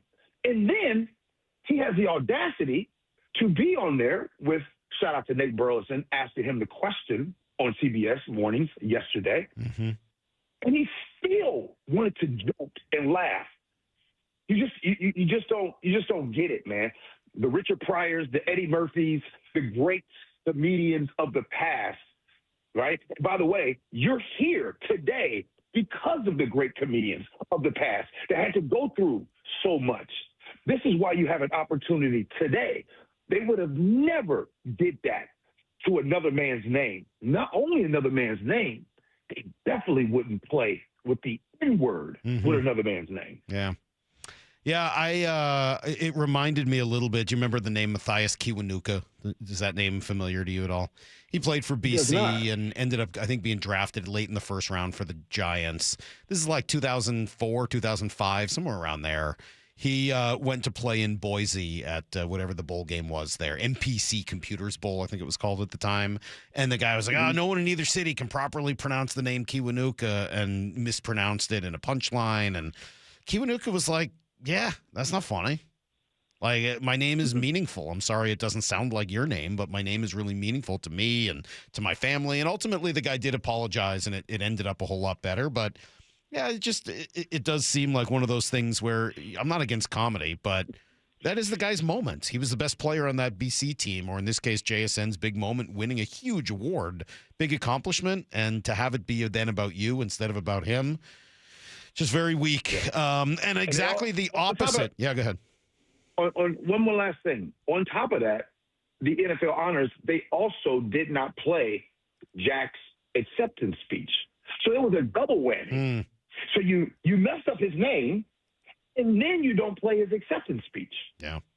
Great. Thanks. Thanks a lot, guys. Appreciate that. Yeah. What else you got for me? Paul Allen to Jody Allen to now the unknown. What do we make of the Seahawks being up for sale? Well, G. Scott ain't buying the team. No. I know that. Okay. You can't afford it. You're still paying that price on your car every month. Are you kidding me? Yeah. Oh, geez, thanks. Well, first, it reminds me of when you're getting ready, you're getting ready to get a divorce, and you have that conversation, right? And you get ready to get the divorce, and then you get served those papers. When you get served those papers, Mike, it becomes real. You knew it was coming, but it just becomes official like a whistle, and it hurts. That's the way it is with the Seahawks. We've known this. It's been talked about that it eventually, at some point, it's by way of Paul G. Allen's will. But when it happened, it hurt. Mm-hmm. What do I think about it? I think that whatever and whoever buys a team, I think the Seahawks are going to be in a great place. Everything that this organization has been doing has been winning. So all we could do is trust that it will continue to win. So whatever decision is made and whoever buys it, I feel good about it going forward. Who do you think buys it? I don't know. I don't know either. Hey, somebody with some bread, somebody with like, how much is it? 7-8 billion? Oh.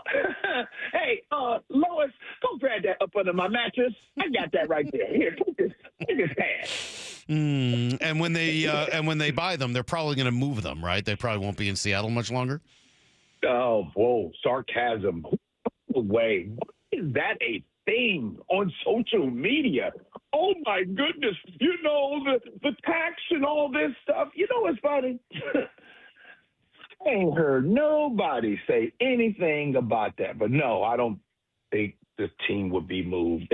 Mike, you can't even play with sarcasm with that. I know. I honestly shouldn't. It was good to have Tod Leiweke on yesterday, and he, look, I obviously know that that's not going to happen, but just throwing it out to him so he could confirm it. And he's like, he outright laughs at the idea that the team would be going anywhere, and for good reason. All right. Hey, just because we got a couple of minutes left here, G. You ready for baseball? You came walking into the studio yesterday, and you were like, all right, it's baseball. I'm ready to go. I cannot wait for baseball. I'm actually, for the first time since I've known you, I'm actually jealous that you're leaving on Sunday. I'm jealous that you get to go down there and be with the action. Shout out to my main man, Kevin Martinez. I texted him the other day, and I just said, your turn. It's the Mariners' turn, baby. It's time right here. It's the Mariners got to happen. They got close last season. It's going to happen this season. Who knows if my man Cal Raleigh will hit 60-plus home runs. I think he'll hit 40. And whatever he doesn't hit, my man Julio going to have his breakout season. Matter of fact, can I just do it right now? So I just start calling Julio the best in the world. And you think that'll – come on now. I got no problems with that. I mean, I'm right there with you. The Julio talent level is just so ridiculous. And I know there has been frustration at times from the fan base that we haven't gotten a chance to see all of it on display all the time consistently. But no matter what Cal did last year, no matter what anyone else on this team does, Julio's still the most talented guy on the team. if and when he puts it all together for a full season, for a full 6 months, his ceiling is unlimited. It's unlimited. Yeah. Young. How old is man? 25, 26? I think he's 24, 25 this year. So, I mean, like, this is, by the way, this is like when a lot of players get called up to the major leagues. Right around now. 24, 25. Like, for an average player, he'd be in, like, his second year in the league right now. My thing is, Mike, were you the best at what you do at 25? Yes. Oh, no. What? I'm always the best. Am I the best at what I do now? No. Were you at 25? No. Would you been able to make that transition where you had technical difficulties about 20 minutes ago at 25? No, probably not. That's what I'm saying. Julio, I'm going to call it right now. Julio, you're the best in the world. He's the best in the world. Well, I'll tell you what, from your mouth to God's ears again, G. It worked out well the first time. Let's hope it works out well this time as well. We'll talk to you next week, buddy. Appreciate it. All right, see you, brother. The great G. Scott. And, of course, G and Ursula over on our sister station, 97.3 Kyron News Radio, and then the reset, of course, on YouTube. I don't know whether that works with the ads or how all that goes, man. I'm just putting out content here and just hoping that it works, and we'll talk to the people in charge and figure out what's going on with the ads and all of that down the road. All right. We got an hour to go in our whole week. That's it? That's all we got left? 1 hour? All right. We got an hour to go. The sunshine is calling. Is it sunny outside now, or you mean just down in Peoria? I mean next week in Peoria. I can't wait. I'm so excited, Maura. I'm so excited to get down in Peoria. Let's do this. We'll look backwards quickly at the week that was and play you some of the best sound and some of the conversations that we've had and kind of talk through what that looks like now. And then we'll open up the phones for you guys at 9:30. Canada's now down 2-0 to Finland. More than halfway through the second period. Are we going to get, like, Finland in the finals instead of Canada? Oh, my gosh. There's a lot going on. We'll be right back on Brock and Salk. The John Schneider Show, presented by Silver City Brewery. The executive of the year. A lot of sarcasm already. You go to the Super Bowl, and then you're in that amazing parade. It's pretty cool, dude. Pretty cool, yeah. It's pretty cool to be playing that long, you know, and you forget how far, you know, behind you can get. Yeah. Not the scouts, me personally. You know what I mean? Like, those guys I have a lot of work to do during the weekends coming up here. So catch up on the Seattle Sports app, seattlesports.com, and Seattle Sports on YouTube. Life's expensive enough, isn't it? Groceries, gas, kids' activities. Sometimes your roof needs replacing, but your budget says not now. Hi, I'm Justin Shirley, CEO of State Roofing and Exteriors. We want to help with an offer to lift that weight off your shoulders. Get 0 down, 0 payments, and 0 interest for up to 24 months. Or save up to $3,000 on a new roof today. Call 866-ROOF-ROOF or visit stateroofing.com.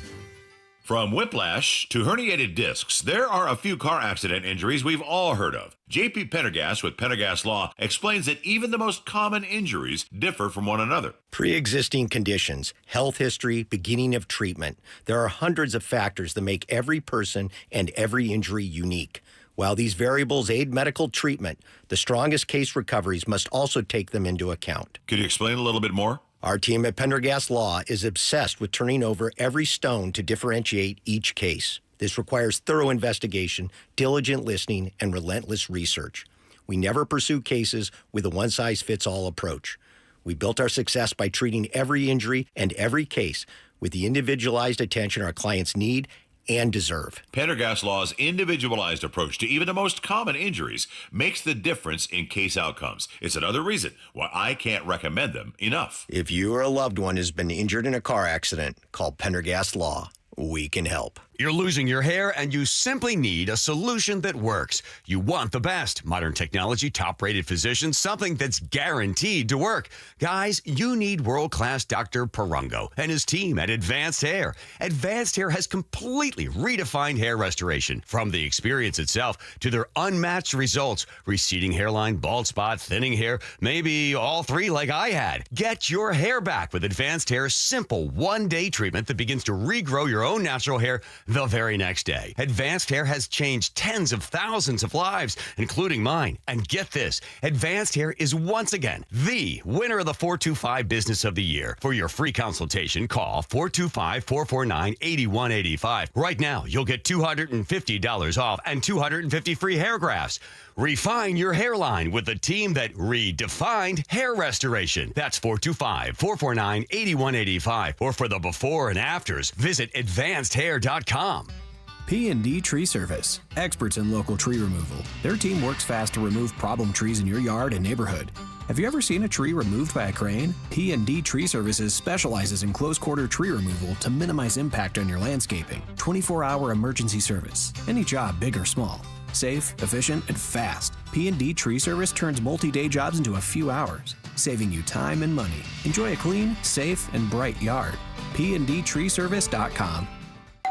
Pizza's here. Oh, great. I'd love some, but I'm worried about my stomach issues. If you're worried about having diarrhea, gas, bloating, stomach pain, or loose, oily stools, it may not just be stomach issues. It could be a condition called exocrine pancreatic insufficiency, or EPI. With EPI, the pancreas doesn't release enough enzymes to break down food, but EPI is manageable. Use the symptom checker on identifyepi.com and talk to your doctor. That's identifyepi.com. Sponsored by AbbVie. Ready to free your team from time-consuming office tasks? Amazon Business empowers leaders with smart business buying tools, leaving time to focus on strategy and growth. Free up your teams and focus on your future at AmazonBusiness.com. Check engine or ABS light on? Take the guesswork out of your warning lights with O'Reilly Veriscan. It's free. Ask for O'Reilly Veriscan. O'Reilly Auto Parts. Wesley Financial Group is not a law firm. Ask yourself this question. Is it really worth holding on to that timeshare that you know you need to get rid of? Here's the truth. The average maintenance fee just went up over 17%. That could have been 117%, and there's nothing you can do about it. When you buy a timeshare, you give them a blank check for annual maintenance and assessment fees. I'm Chuck McDowell, founder of Wesley Financial Group. For 15 years, I've helped over 50,000 families cancel their timeshare. Not sell it, not transfer it, cancel it. Did you buy a timeshare because they told you it was a great investment and your maintenance fees would never go up? That's a lie. Are you ready to get rid of your timeshare once and for all? Simply call us and I'll send you our timeshare exit kit that explains all your options for cancellation. Call Wesley now for your timeshare exit kit. 800-718-4040. That's 800-718-4040. 800-718-4040. Home of your Super Bowl champion Seahawks, Seattle Sports.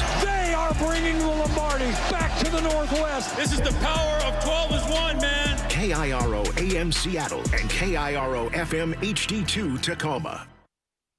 Get his freaking auto! From the Quantum Fiber Studio, this is Brock and Salk on Seattle Sports. I don't read the internet, guys. Take the bull by the hands. And Brooke, you are. And Brooke, you are. Now here are your hosts, Brock Eward and Mike Salk. Goal for Canada, 2-1 now, as they are trying to work their way back into this thing. About 5.5 minutes left in the second period. Sam Reinhart gets the goal from McCarr and McDavid. So if you're following along, Finland up 2-1 over Canada in the semifinal match for men's hockey. And then, of course, the U.S. will play Slovakia later around noon. Let's see. Open phone lines coming up in a half hour. Tons of Mariners to talk about, Seahawks to talk about, hockey to talk about, women's sport, whatever it is you guys want to get into. We'll do it coming up in 30 minutes. Right now, though, let's give you the very best of this week. Brock and Salk present For You in Review. Time for our weekly chat with Jeff Passan from ESPN. We've got Joel Clack. Good morning, Joel. Let's talk to Coach McDonald. This is For You in Review, brought to you by the Seattle Sports YouTube page, where you can find the full version of every interview. All right, we will start on Tuesday, since Monday was a holiday, and we'll start with Ryan Divish, who's already there at spring training, getting himself, at In-N-Out and all the places Ryan likes to go once he's there, getting that Hawaiian barbecue as well. But when asked about Cole Young, I think he gave a very similar opinion to what Shannon told us today about the future for the young second baseman. No, Cole basically would have to play his way off the team in spring training. Like if he was really, really bad or got dinged up, I think they're going to give him that chance. The interesting thing will be with Colt, how they do it. Like, because you can't put him on the big league roster, on the opening day roster, without a plan to play him 5 times a week, right? Mm-hmm. You know, maybe you sit him against tough lefties or whatever, but if Colt Emerson's on your roster, he's playing because he's good enough to make the roster. And that's the thing they're going to have to figure out. You know, they could do that. Colt's going to play some second base. You know, he's going to play some third base, and they can make it work. And you know, if somebody gets dinged up, then he'll be there. But I think right now, like if I had to pencil out the second base job for opening day, it would be Cole Young, and then you'd have Donovan at third and JP at short. Yeah, okay, so that gives us kind of a sense as to what things will look like as the season gets underway. And Shannon tells you that Cole Young is kind of the guy who changed his body and understood what he would need to do in order to make it through a whole season without wearing down. We know the kid can hit, right? I mean, we know it. We watched it last year. He's going to have to make his adjustments and all that, but the talent level for Cole Young is there. So can he figure it out? Can he become a pro? Can he figure out the defense on a daily basis? Can he get his body into a position? Can he figure out how to hit lefties? All of those will be questions for him to try to answer this year. But, again, you put yourself in a situation where, all right, you've got Cole Young. He's going to be in the opening day roster. If it's not working, you've got Colt Emerson, who needs to get playing time. You've already brought in Brendan Donovan, so you don't need to play both those guys at any point. You have veterans like Rivas and Masterboni and eventually Bliss. So you've kind of given yourself some options to let your young players run with it without counting on them to do it all right away. I think it's a really good plan. We'll see how it works out. We'll see which of these guys actually runs with it. But in terms of, essentially hedging your bets while still giving yourself an opportunity, I think the Mariners have done a pretty good job with that. We talked to Michelle Smallman. I played you some earlier sound from her, kind of focused on baseball and focused on Brendan Donovan, who she just absolutely loves from her time in St. Louis. But I also appreciated kind of the national view on Sam Darnold. I don't know if he's going to be under the same pressure and scrutiny as some of these other quarterbacks have been after they win. Jalen Hurts has been to 2 Super Bowls. He wins one. They go, and to use their terminology, BTA against the Chiefs, who are going for a three-peat. He's Super Bowl MVP. All these debates raging. Is he top 5? Is he elite? What can Jalen Hurts accomplish? Is this the opening of the Eagles dynasty? I feel like for a lot of people, not me, because I'm going to give Sam Darnold all the credit in the world. And based on where he was drafted, he has the skill set to be this guy. This is what we always forecasted for him. We just lost sight of it along the way because of the circumstances that he was placed into. But I think for a lot of people, they're like, good for Sam. He got his redemption story, but good for him. I don't think that the average person out there is expecting Sam Darnold to be able to maintain this. It's so interesting, and I appreciate her bringing up where he was drafted. Usually guys drafted in the top 5, like Sam Darnold, are given every benefit of the doubt. Like, well, they got the talent, so we'll just wait and see. And maybe it's because Sam had to go to 4 different teams before finally making it work the way he did here in Seattle this year. But again, it's not like he was a 5th-round pick that bounced around and got lucky. Guy was a top 5 pick, top 3 pick. Like, he's obviously got the talent. Why couldn't he keep it going? I mean, now he's done it for a couple of years in a row. He's got the right pieces around him. Yeah, I think she kind of has that one right. Yesterday, we reacted to the now sale of the Seahawks, which starts to move forward. And before you can think about the future, it makes sense to pay homage to the past and what Paul and Jody Allen have done for this franchise. Tod Leiweke joined us. Well, that word gets used, stewards, but I think it was no more true than with their leadership, their ownership, and their ultimate stewardship of the franchise. When I went to work there, you hear, stories, and it sounds more like folklore, but the story that the team actually moved to Southern California was real. And of all things, the current team president, the great Chuck Arnold, was asked to lead that. Gary Wright tells stories of butcher block paper on the windows of their offices in Kirkland. And it was really Paul's courage, Lots of people weighed in. Ultimately, the citizens voted, but it was his courage at that point in time that saved the Seahawks. And, would they have come back? I don't know, because you would have not only had to reacquire a team and pay all of that money, you would have still had to have built the stadium. But he had the courage to say, look, I'm willing to step out.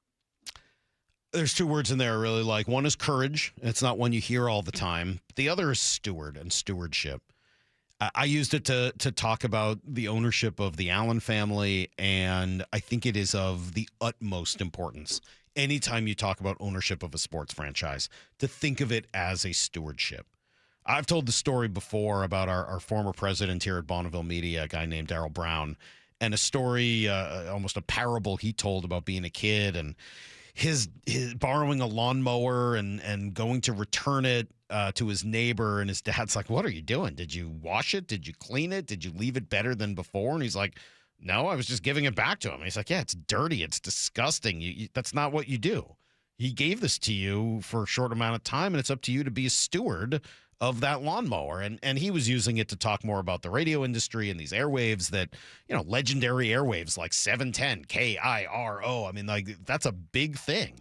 And thinking about it as being entrusted with the stewardship of that signal, it's a big deal for someone in radio. And I try to take it seriously most of the time. If you're an owner, that responsibility of stewardship is enormous. You are being counted on by an entire region for all of the good things that come from sports and from having a local sports franchise. All of that joy of the 1 million people at the parade last week, that's all on your shoulders. And so stewardship is an incredibly valuable and powerful concept that I hope whoever the next owner of the Seahawks truly does understand. Quickly, but just because it keeps coming up, could the new owner move the Seahawks? No. That's enough. Do I even need to go on? He laughs and says no, and he's absolutely right. And I'll just repeat it again. Don't listen to anybody who is trying to tell you that this is a thing. It's not, and then question everything else they say, because clearly they've got some sort of an agenda and some sort of a desire to either get clicks or whatever, but they're not looking at the reality, which is that the Seahawks are going nowhere. And then finally, Brady Henderson, who joined us yesterday. All the talk about Ken Walker. Okay, fine. What about Boye Mafe, a guy who plays, to me, a more important position? What's the market for Boye? Probably bigger than people realize. Yeah, and part of that is just the simple fact that when free agents from a Super Bowl team, especially one with the best defense in the NFL, when those guys hit the market, people want to pick off pieces of that success, and there is kind of a tax that comes with that. What's interesting about Mafe is if you just look at pressure numbers and pass rush win rate, he's up there. I mean, I believe last time I checked, he was in the top 10 in terms of edge rushers in pass rush win rate. So the question obviously is, why does that pressure and all those quick get-offs? And Mike McDonald at one point said that's his superpower is just those instant wins off the line of scrimmage. Why don't those translate into sacks? That's a question that teams are going to have to ask. But I think that there is enough of a resume there and enough of those. He's really good at getting pressure, even if he's not great at finishing plays.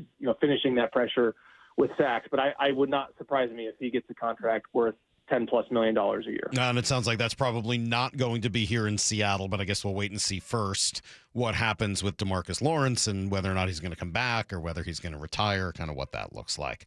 All right. That was for you in review every Friday at 9 o'clock. Some of the best sound from the week. And you remember, you can find all of that on the Seattle Sports YouTube page where we clip everything and all the interviews and all the live shows. It's all there on the Seattle Sports YouTube page. It's 2-1, end of 2. So Finland's still up with a period, 20 minutes of hockey left to play. We'll try to keep you updated on that. We're going to take your phone calls coming up in 20 minutes to start thinking about what you'd like to talk about, and we'll give you everything you need to know next. Sure, temps are in the 30s this week, but come on, man, that's baseball weather. At least you can listen to the Mariners under a blanket. Swing and a miss! He just blew his doors off at 97! Baseball on the radio is back. Holy smokes! Catch the Mariners and Padres in the Cactus League opener. First pitch today at 1:05. No-fly zone Julio, a great grab. On the home of the American League West champion Mariners, Seattle Sports. Comcast Business helps turn today's small businesses into engines of modern business. It's how restaurants become reliably up and running neighborhood favorites. How retailers become seamlessly restocking, cyber-securing, must-visit shops. And how healthcare offices become the data managing caregivers that we all depend on. With reliable connectivity, enhanced cybersecurity, advanced fiber solutions, and Wi-Fi backup, Comcast Business is powering the engine of modern business, powering possibilities. Now through March 22nd, switch to Comcast Business and get started with 150 megabit internet plus Security Edge for $59.99 a month for 12 months with a 2-year agreement. Or ask how to lock in your rate for 5 years on a qualifying internet bundle and get a $500 prepaid card when you add 2 lines of mobile. For a limited time only. Call today. Restrictions apply. New customers only. Requires paperless billing and automatic payments with bank account. Equipment, taxes, and other fees extra. After promo, regular rates apply. Trust is everything. Earning it takes years. Losing it takes 5 seconds. Lee Johnson Auto Family.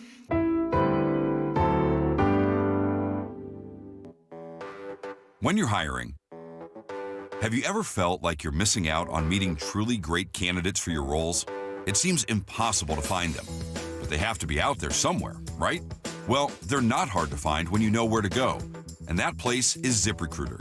And right now, you can try ZipRecruiter for free at ZipRecruiter.com/radio. ZipRecruiter helps 10 million people with their job search every day. And because these people are actively looking for jobs just like yours, it's easy to find the right person right away. In fact, 4 out of 5 employers who post on ZipRecruiter get a quality candidate within the first day. But if you're not using ZipRecruiter, you're missing out. So see what it's like when the impossible is easy. When you go to ZipRecruiter.com/radio right now to try ZipRecruiter for free. Once again, that's ZipRecruiter.com/radio. ZipRecruiter.com/radio. Never miss out on great candidates with ZipRecruiter. I've always wanted to learn French, but the app I tried didn't help. If you want to memorize words in another language, there's an app for that. But if you want to really learn another language, there's Babbel.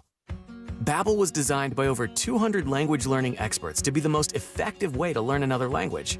With other language learning apps, I was just playing games. I wasn't really learning. Babbel's different. Every time I open the app, I can choose to work on my writing, speaking, or listening. And it saves my mistakes for me to review, so I'm constantly improving. Babbel feels like it was created intentionally by people who really know what you need to learn another language. Before Babbel, I thought I just wasn't good with languages. But now I'm speaking French. Tout ça, c'est grâce à Babbel. Want to really learn another language? Save up to 50% on your Babbel subscription when you sign up at Babbel.com. That's Babbel.com to save up to 50%. Babbel.com. What is that sound?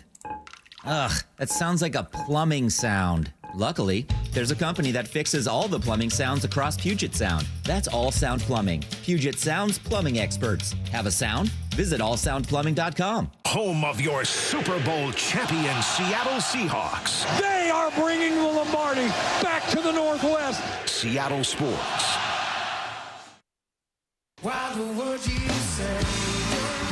Dave Matthews Band is coming to the Gorge Amphitheater. Friday, September 4th with Stephen Wilson Jr. and Infinity Song. Saturday, September 5th with Watch House and Jonah Kagan. And Sunday, September 6th with Jesse Wells and Sierra Hall. On sale this Friday at 10 a.m. at livenation.com. Don't miss Dave Matthews Band Live. Produced by Live Nation. Good Dog Auto Glass. When the stakes are high, you want the best on your team. When your windshield breaks, don't settle for your insurance company's fix that's just safe enough. Trust Good Dog Auto Glass, where the quality isn't light. We do all the things the little guys don't, and we do all the things the big guy does. We answer the phone when you call, we work for you, and we will walk you through the insurance process. Visit GoodDogAutoGlass.com, Puget Sound's most trusted auto glass company, and get more bang for your buck. Imagine finding your dream home and moving in right away. No waiting to sell your old place first. Sounds perfect, right? That's exactly what Orchard's Move First, Sell Later program lets you do. Buy your new home now and sell the old one later. Here's how it works. Orchard gives you cash so you can buy and move into your new home first, on your timeline. No waiting, no showings, no double moves. Then the Orchard experts take it from there. They handle repairs on your old home for you so you attract the right buyers. Once they're done, a local Orchard agent lists and sells your home for top dollar. Orchard's Move First program gives you the freedom to buy and move into your new home first and sell your old home later. Buy before you sell and get top dollar for your home with Orchard. Ready to find out how much your home is worth? Visit Orchard.com to get your free home valuation. That's Orchard.com. Need to know. 15 minutes past every hour with Brock and Salk. Here's what you need to know. Up first. All right, we know the Seahawks have a new offensive coordinator. We know it's Brian Fleury. We've known that for a little while. But yesterday, got a little opportunity to get to know him better as he spoke first to the media and also specifically to Bump and Stacy, who did a great job with the interview. And this is probably the most important, I think, first for fans. Like, okay, how is this going to look different from what we came to know and love this past year with Clint Kubiak? I don't think the casual observer will see too many differences. The foundations of what Clint was doing and what I would like to do are going to be very similar. There's some things that we can supplement that we've evolved to in San Francisco that maybe Clint wasn't in tune with or just didn't feel like was necessary. That's going to be, those are questions that are going to be answered down the road once we can have an opportunity to get the guys on the field and work with them and see where the capabilities lie and how far we can push things without having diminishing returns. So there's a lot of work to be done before we can get to an answer to that. Yeah, he talked a lot about the tight end room since he comes from that world, but he kind of comes from every world. He's coached defense, he's coached offense, he's coached different position groups, and it just seems like he's going to be a very good fit with Mike Macdonald, who elaborated a little bit more on what he liked here about Mr. Fleury. All the things we've talked about throughout the season in terms of connectivity, attention to detail, the chasing edges type of mentality. He didn't use those words verbatim, but he might as well have, just how we want to run off the football. Tactically, there's a lot of similarities as well, but just how we do business, and it felt like he would be a great partner to work with. Well, they will now be partners on the offensive and defensive side of the ball, and it sounds like they're a pretty good fit for each other. And I even like this from Fleury saying that there were other people around the game who thought that they would work well together. I knew pretty quickly we were going to be on the same page in the interview process, and I had heard that from people that knew both of us. I think that's hilarious. These NFL matchmakers, very similar to what John Schneider had said a couple of weeks ago to Burt Breer about Mike Macdonald, that he kept hearing from other people, hey, you guys are going to love each other. And it sounds like that's working out very, very well now for that duo, and hopefully works out equally well for Fleury and Macdonald. Here's the second thing you need to know. All right, Mariners get underway today with their first game of the spring, Cactus League action against the Padres, of course. Who else would they play to lead off their season? Dan Wilson, knows that his team's got to get back to where they were at the end of last year. Yeah, that's a huge thing, and I think that's goes back to what we've been talking about. You got to stay present. You've got to stay here. And in the moment, and goals are great, but if you just focus on the goal and you forget about the steps it takes to get to that goal, that's not good. And so I think our first step in getting to where we want to go is spring training and using this time as a time of preparation, and that's where we're headed. And it kind of starts tomorrow as we start the game.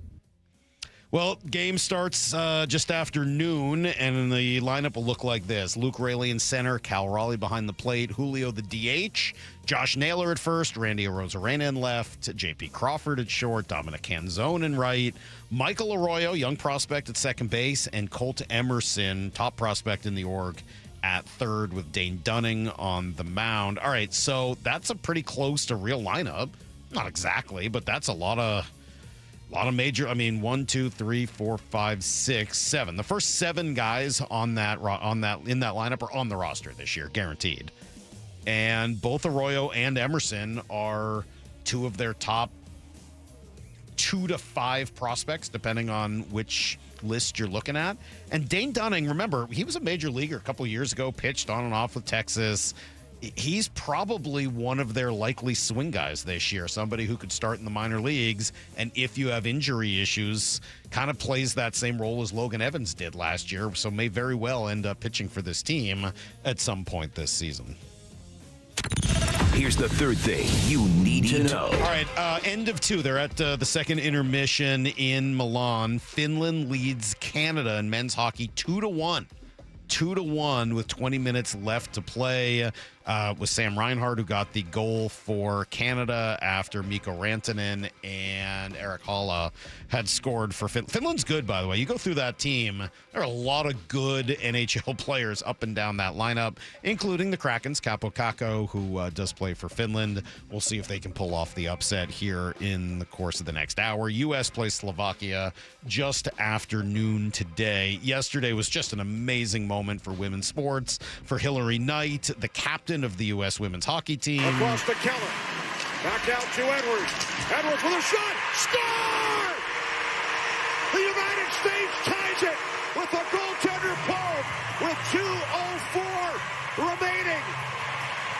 The captain, Hillary Knight. Yeah, and I liked what Emily Kaplan said about her afterwards. There's a huge spotlight on her, and she doesn't shy away from it. Like, she understands that she's the face of the game, and so she'll do big ad campaigns, and she posed for ESPN The Body Issue, and she even was one of our analysts at ESPN when we got the rights back for the first time in 17 years. And there's so much pressure to be in that position, but she doesn't shy away from it, and I think there's just something about her and that mindset of why she tends to show up in these moments, because nothing ever seems too big. And so I think when we do talk about the GOATs in sport, she'll always be mentioned amongst them just because of the way, again, she shows up in those big moments when everyone needs her the most. Yeah, she did, to tie it up. And then a few minutes later, 4 minutes into overtime, it was Megan Keller from Taylor Heisey. The outlet pass for Keller, a defenseman. Nice move. Cuts to the net. Score! Megan Keller, the overtime hero. The United States wins gold in Milan. Yeah, some chills there, man. It was pretty awesome. Cecily and I were going crazy on the couch watching the game yesterday. And yes, Heather was, she's a therapist who does all of her appointments from home on video. She was upstairs, and I'm pretty sure that her client heard us. So I felt bad about that. What are they doing making their therapy session during USA Canada? Well, that's kind of what I felt, Maura. Thank you. Why are you not watching women's hockey right now? This is what your problem is. Thank you for saying it. I didn't want to have to say that yesterday because, they're not my clients. They're Heather's. But that's exactly what Cecily and I were thinking. That's everything you need to know. Thank you. 4:15 every hour here in the Brock and Salk Show. What would help you is watching a little more hockey. Yeah. Oh, are you feeling anxiety? You know, it would be great. High tension hockey. Watch this team down 1-0 in the final couple minutes, pull the goalie, and see what happens. Yeah, hockey's just great for that. Okay, let's open up the phones. Oh my God, if you don't have something to say today, turn in your sports fan card. No, there should be a million things to talk about. 866-979-3776. Mariners start their first game today. Your feelings on the start of this Mariners season? The Seahawks have now won a Super Bowl. I haven't had too much of a chance to talk to you guys about that, but even more so, they are now up for sale. What do you think about that? What do you make of the sale process and how this goes, what you're looking for in an owner, what you're worried about, what you're excited about, what the Allen family did, what you think might happen? Again, 866-979-3776. Hockey has taken over my life. If you want to talk about what you saw yesterday with the women winning gold, with the Torrent players that were there, with the NHL players that are back on the ice today, Canada losing right now, and we'll see what happens, and then the U.S. playing later. I'm happy to talk through that. Who's the opening day starter for the Mariners? We started some of that conversation earlier. What the next extension could be. Do you have any thoughts on what I've said a couple of times this week about the Mariners really becoming a draft, develop, trade, and retain organization, and whether or not that changes some of your view on the model that the Mariners are using to try to go out there and win a World Series? Brendan Donovan is here. We've heard from Josh Naylor. All of those are topics, so let's hear from you guys. 866-979-3776. You guys are next on Brock and Salk Seattle Sports on 710. Bump and Stacy. The NBA plans to announce that they're forming a committee to determine whether or not they're open to announcing it. Weekdays 10 to 2. Give Seattle a team. There's a lot of public outcry, including outside of Seattle. People see that as an injustice. I'm just no longer feeding into just the chase. I'm just going to sit patiently and just wait for this thing to go down. I'm not going to stress over it. It's going to happen. Only on Seattle Sports on 710 and the Seattle Sports app. That's another amazing run by Team USA. Mom, think I'll be on Team USA one day? Well, I'll take this one. What? Are you speaking to us? Yes, and to answer your question, anything's possible, especially with Xfinity. So, I can be the best snowboarder ever? Well, I can't guarantee that, but Xfinity can guarantee that your internet price won't change for 5 years. Okay. What if I practice every day? Then maybe you'll be snowboarding for Team USA at the next Olympic Winter Games. And Mom, you'll still be paying the same price for Wi-Fi. Ooh, really stuck the landing there. It's the Xfinity Gold Medal Celebration. Now through February 22nd, get our best price on gig Wi-Fi for 5 years guaranteed, just $50 a month. Plus, get Peacock Premium included for 2 years. That's a $10.99 value per month. Xfinity. Imagine that. Proud partner of Team USA. Restrictions apply. Requires paperless billing and auto pay with stored bank account. Taxes and fees extra. Actual speeds vary. Time is valuable. That's why Lowe's Blueprint Takeoffs turn blueprints into quotes faster. Bring us your plans, and we'll generate itemized material lists to make quoting easier so you can get back to building. Plus, at the Lowe's Pro Desk, you get access to thousands of building materials not sold in store. And when your order's ready, we'll deliver everything to the job site. Improving is easy at Lowe's.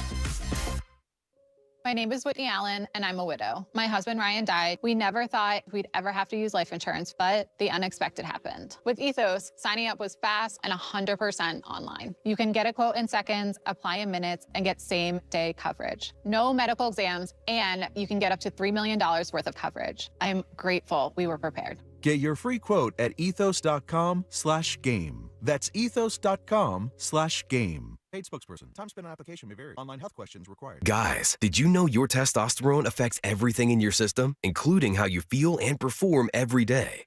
Right now, Revive Men's Health Seattle will check your testosterone for free. Knowing your T levels is the first step in understanding if you have low T. Your testosterone level impacts your energy, libido, sleep, weight, hair loss, mood, and even ED.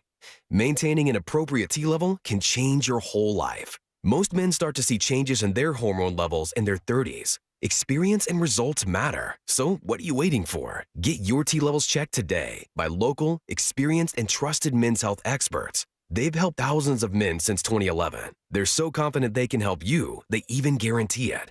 Call Revive today and schedule your free testosterone test, free exam, and free consultation. Call Revive Men's Health at 206-529-1111. That's 206-529-1111. Or visit ReviveMen'sHealth.com. Everything that matters is at stake in a divorce. Your home, your savings, your children. For many of our clients, a divorce was unwanted. This is Rick Jones. At Goldberg Jones Divorce for Men, our team of experienced attorneys handle every aspect of a divorce and custody case. When stakes are high, you need a lawyer you can trust. Husbands and fathers trust Goldberg Jones. Visit us at goldbergjones.com to get your questions answered at no charge. That's goldbergjones.com. Heading outdoors or on the water this weekend? Check in with Joey and Nelly on the Outdoor Line from 6 to 8 a.m. every Saturday on Seattle Sports and the Seattle Sports app.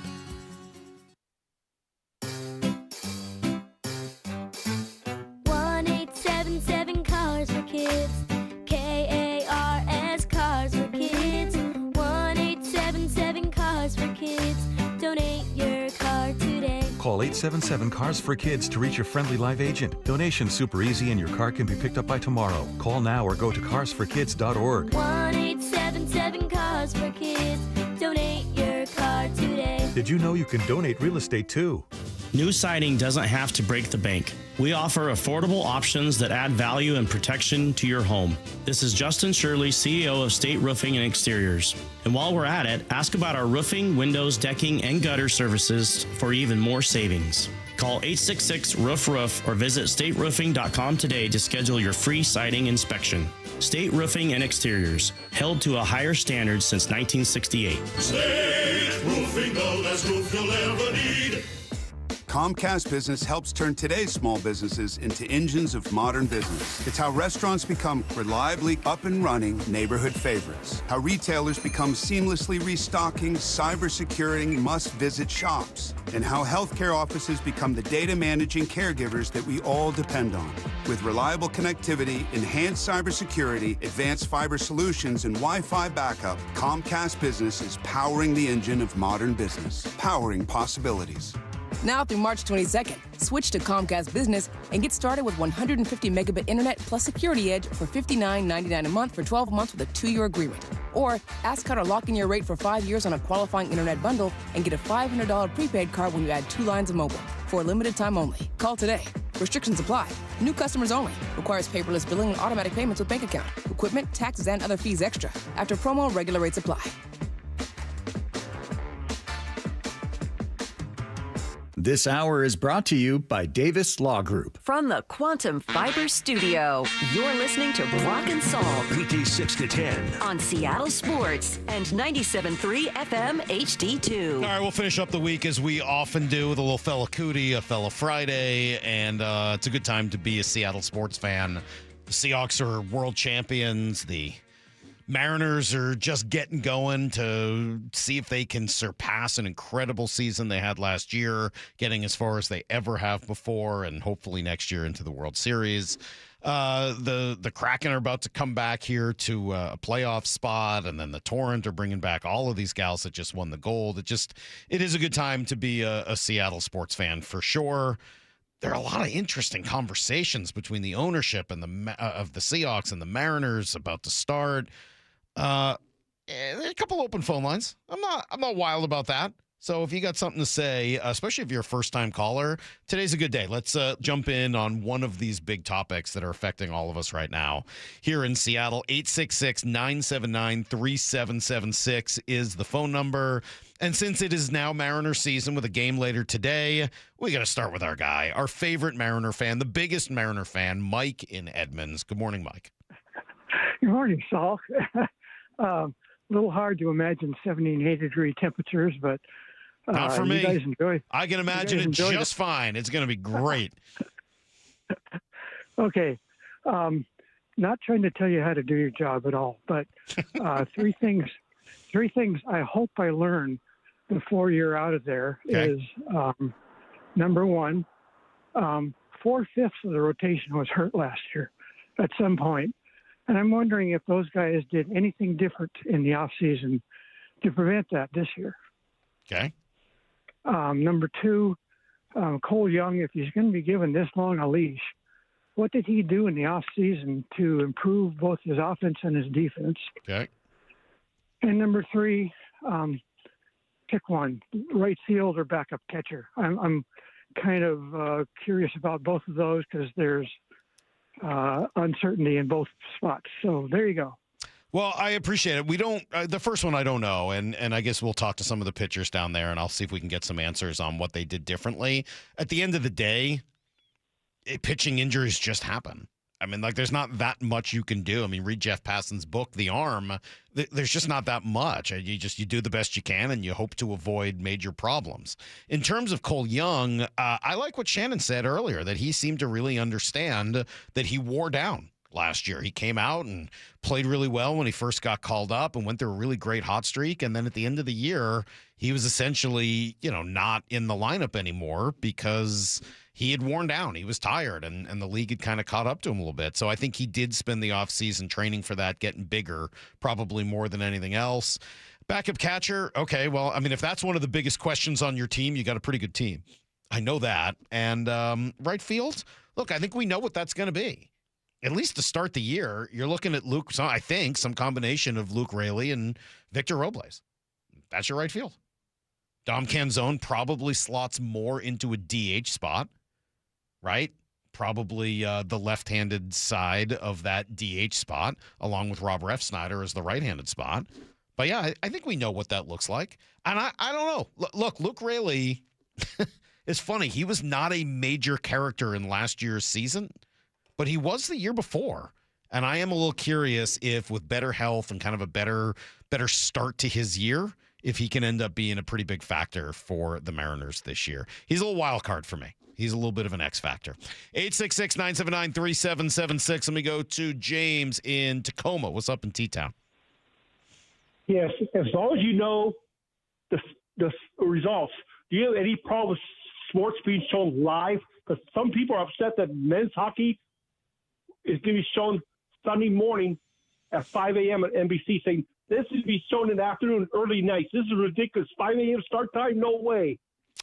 Yeah, it does stink. I get it. I mean, that is a bummer, especially because so many of these other games have been, they're morning. But what are you going to do? I mean, like the games are in Italy. I mean, you can't make up for the fact that the games are being played in a time zone that just unfortunately makes it challenging for everybody here, especially on the West Coast. It's a little bit easier on the East Coast because you're a little closer. Yeah, it stinks. I mean, what do you want me to say? Like, I think I want the game to be played. Are you going to get up at 5 a.m. on a weekend? No. No. Is it Saturday? It's not till Sunday, right? Yeah. Oh, actually, I will be up. I'm taking a 7 a.m. flight, so I'll be up. I'll be maybe I'll be watching in the Uber on the way to the airport and then watching at the airport. Maybe I will be watching. I am going to be up early on Sunday morning, so I guess it works out for me. It's still kind of dumb. I'm with you. That does stink. Still 2-1 Finland, by the way, about 13 minutes left in that game. 866-979-3776. Let me go to Justin, also in T-Town. What's up, Justin? Hey, good morning. So I'm 100% agree with you on the Kenneth Walker situation. I just don't see us having a long-term deal with us, and especially if he doesn't accept the franchise, or if we don't use the franchise tag. And if we don't use a franchise tag, I could just see us upgrading the right guard position with that money and possibly drafting another running back and have Charbonnet come back whenever he's ready. So what do you think about upgrading the right guard position for the Kenneth Walker money? Well, I like the idea. I don't know whether that's a reality or not, just because I was reading, who was it? I don't remember if it was Hawk Blogger or Field Goals. I apologize to whoever had written this, but there weren't a ton of great guard free agent options out there again this year. And it does seem like that's kind of the norm. That's just not doesn't seem to be a position that is easy to upgrade in free agency. But I do think that you got to hold firm on Ken Walker. You can't, knowing what you've got coming with JSN and Witherspoon and, eventually Byron Murphy and all these guys up front that are so important to what you're trying to do. You can't get caught up in paying a running back top of the market money. You just can't. So if there's the right deal to be made, cool. And if not, you got to hold firm. You've got to be built for the long term to try to keep this thing together and sustain as long as possible. Because the running back, as much as Ken Walker is a great player, love him, respect him, I'd be a little nervous about paying him. Yep, I would. 866-979-3776. Let me go to Kevin in my house, or my home anyway, Green Lake. What's up, Kevin? You're not in my house, are you? Yeah. No, I promise I'm not at your house, dog. I'm over at Green Lake. All right. Yeah. I'm just ready for all things baseball. I kind of got carried away last season. I cut my hair before opening day, and I said, I'm growing it out. Baseball hair, don't care. It was down past my shoulders by the time the Hawks won the championship. Okay. And my wife said, babe, your hair's longer than our kids. It's time to cut it. Yeah. So we chopped my hair off. Good. And I'm ready to grow it back out with a whole new season, new vibe. I'm excited for Donovan. I think the M's are just rich with prospects, and it's really exciting. I'm jealous that you guys get to go down and see him firsthand. So let's go Mariners. Well, I appreciate the call. I'm glad you cut the hair, for sure. You got to start over with kind of a new year and a new situation. Look, there is a lot to be excited about. There is. I keep talking about this model, and I do like that it's finally starting to pay dividends. Somebody wanted to get on me earlier today. I was like, yeah, well, they've only had two playoff appearances in 20 years, 25 years. Like, yeah, I know. Well, this hasn't been their model for all of those 25 years. It's kind of been their model since the rebuild. And what year was that again? 2020? Is that right? 19, 20, something like that? 6-7 years ago, something like that. Well, they got two playoff appearances since then. They've got one of the top farm systems in baseball, and they've got a roster that right now seems to be a consensus top choice to win the West and go to the World Series. So we'll see what happens. It doesn't mean they're going to do that, but they're giving themselves multiple bites at the apple, and they're allowing us to love our favorite players. That's a big deal. It was not that long ago in baseball, or, I mean, you don't have to go that long ago. Just go to other cities. Shannon mentioned it with the A's, but you can go to the Brewers and the Rays, teams that are winning. They can't fall in love with any of their players because as soon as they start making any money, they're gone. You heard Josh Naylor say that about his time in Cleveland. Outside of Jose Ramirez, the one guy they could afford to pay, they couldn't afford to pay everyone else. The Mariners aren't in that situation. Tell me what great young Mariner in the last few years has reached a point where they've been like, we can't afford him. We're going to have to move on. That hasn't happened. It may happen with some of the pitchers, but it won't be because they can't afford them. It'll because they think their best years are behind them and they don't want to pay for older veteran pitching when they've got what they think is better younger pitching coming in. So I don't think that the Mariners don't have that problem for all of the conversations about payroll. And it does feel like Friday at 9:30 is our weekly time to talk about Mariner payroll for whatever reason. For all that conversation, Lyle, is there a guy they've let go? I know they haven't signed everyone wants from the outside, but is there somebody that they've had to trade or let go recently because they couldn't afford to keep him? I can't think of anybody. No, not off the top of my head. I can't think of anybody in that category. So, and it doesn't look like it's going to happen anytime soon. They've locked up Cal Raleigh. They've locked up Julio Rodriguez. We'll see what happens with some of the other young players.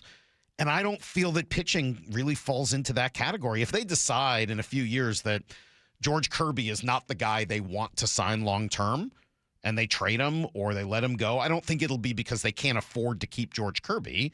It'll be because they deem that Kate Anderson or whatever young pitcher you like, Ryan Sloan, is just going to be a better fit for them over the course of the next 5 years. Well, that's fine.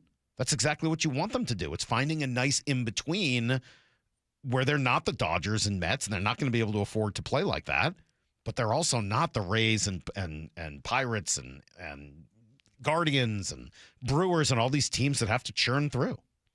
All right, 866-979-3776. We'll stay Mariners with Zach, who's in Portland. Good morning, Zach.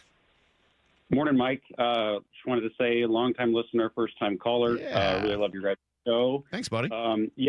One big concern I have, I guess it's, semi-big, is the relievers. You have your high-leverage guys, or Gabe Spire, Andres Munoz, and then you have, a guy who's earned some high-leverage time, Bizardo, all going to go pitch for their countries in the WBC. Mm-hmm. With the increased workload, I think that's, if there's one concern about this team, I think that's the legitimate concern, right? You go into spring training and everyone's like, you don't want any concerns coming up. You want a nice, easy spring training, which means no injuries. So I think if approaching the season, that's the biggest concern for the guys, if any. Yep. It's fair. By the way, Zach, let me just jump in. Totally fair concern. They do have rules and regulations in place for the way those guys will pitch and how often they can be used. So I don't think it will be significantly more than what they would deal with being at spring training normally in the Cactus League. So not that it's not a concern, but they have taken a lot of steps to alleviate it. Yeah, that's a great point. And on top of that, these guys are so elite. Like these athletes, they know their bodies more than anyone, right? Mm-hmm. And they're just so elite. The other thing I wanted to talk about is the starting pitching.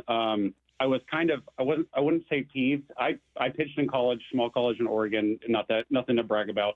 But what Logan Gilbert and Bryce Miller went through last year, and were still able to put up the numbers they did, is really phenomenal. Logan Gilbert to have that, Tommy John scare early in the season. I expect a huge year out of Logan. With all the recency bias with Brian Wu, I still think personally Logan Gilbert's your ace. I think you're just going to have a 1A and a 1AA situation. I think Brian was legit. It's not trying to take anything away from either one of them. Mm-hmm. But also with Bryce Miller, with the bone spur and the elbow, there were reports last year that he was changing his arm slot mid-year basically on the fly. And I know he had some time in the minors to do that, but I don't think the guy gets enough credit for that. That is so extremely difficult to do at that level. And then to also keep your pitch shape's the same, and to manipulate pitches that way with changing your arm slot almost mid-season, that's really difficult. And I expect a huge year from Miller, Gilbert, and Wu. I think it's going to be pretty fun to watch. And also, last thing, what you said about Rayleigh, I think Rayleigh's kind of your your guy to watch. I think if Rayleigh takes off, this team's going to be extremely dangerous. When they first acquired Rayleigh, his first year, I think was a career year for him. And last year, just got the injury bug. So I'm expecting a big year from Rayleigh. I'm excited for him. Yeah. For the Mariners, hope Rick Riz goes out on top. And just can't wait. So, Love it, man. Thanks for being a first-time caller. Please don't be a stranger. Jump in again. Would love to hear more of your thoughts. And it fits a little bit what you said there with a text here from the 206 who says, one big worry for me is the bottom of the lineup. If we're losing runs and a home run shortage this year compared to last year, we want to be a base hit scoring team. We need a better bottom of the lineup. Well, bottom of the lineup as of today, Lyle, is what? What is your bottom three guys in the lineup?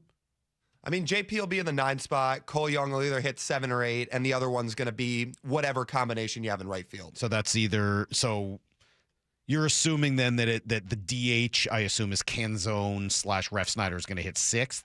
So your 7 spot is either Robles or Rayleigh? Yeah. And honestly, if you look at where they were last year versus this year, that's a lot better. Is it that different? Because I was going to say, you bring Naylor back. Sure, you lose Polo, but you essentially replace them with Donovan. And then it's no Gino, but, Gino didn't light the world on fire when he was here. No, I look, Canzone had a good year last year. I think I need to see more before I fully believe in the Dominic Canzone thing. But if he's your DH and you don't have to run him out in right field and you have Ref Snyder to pair with him so he doesn't have to hit lefties. If he does what he does last year, you're in great shape at the bottom of your lineup. If Luke Rayleigh can do what he did 2 years ago, you're in great shape at the bottom of your lineup. Rob Refsnyder is an absolute killer against lefties. We know that. And we'll see what Victor Robles is this year. Last year, they were really counting on him to be their leadoff hitter and be the guy he'd been the year before.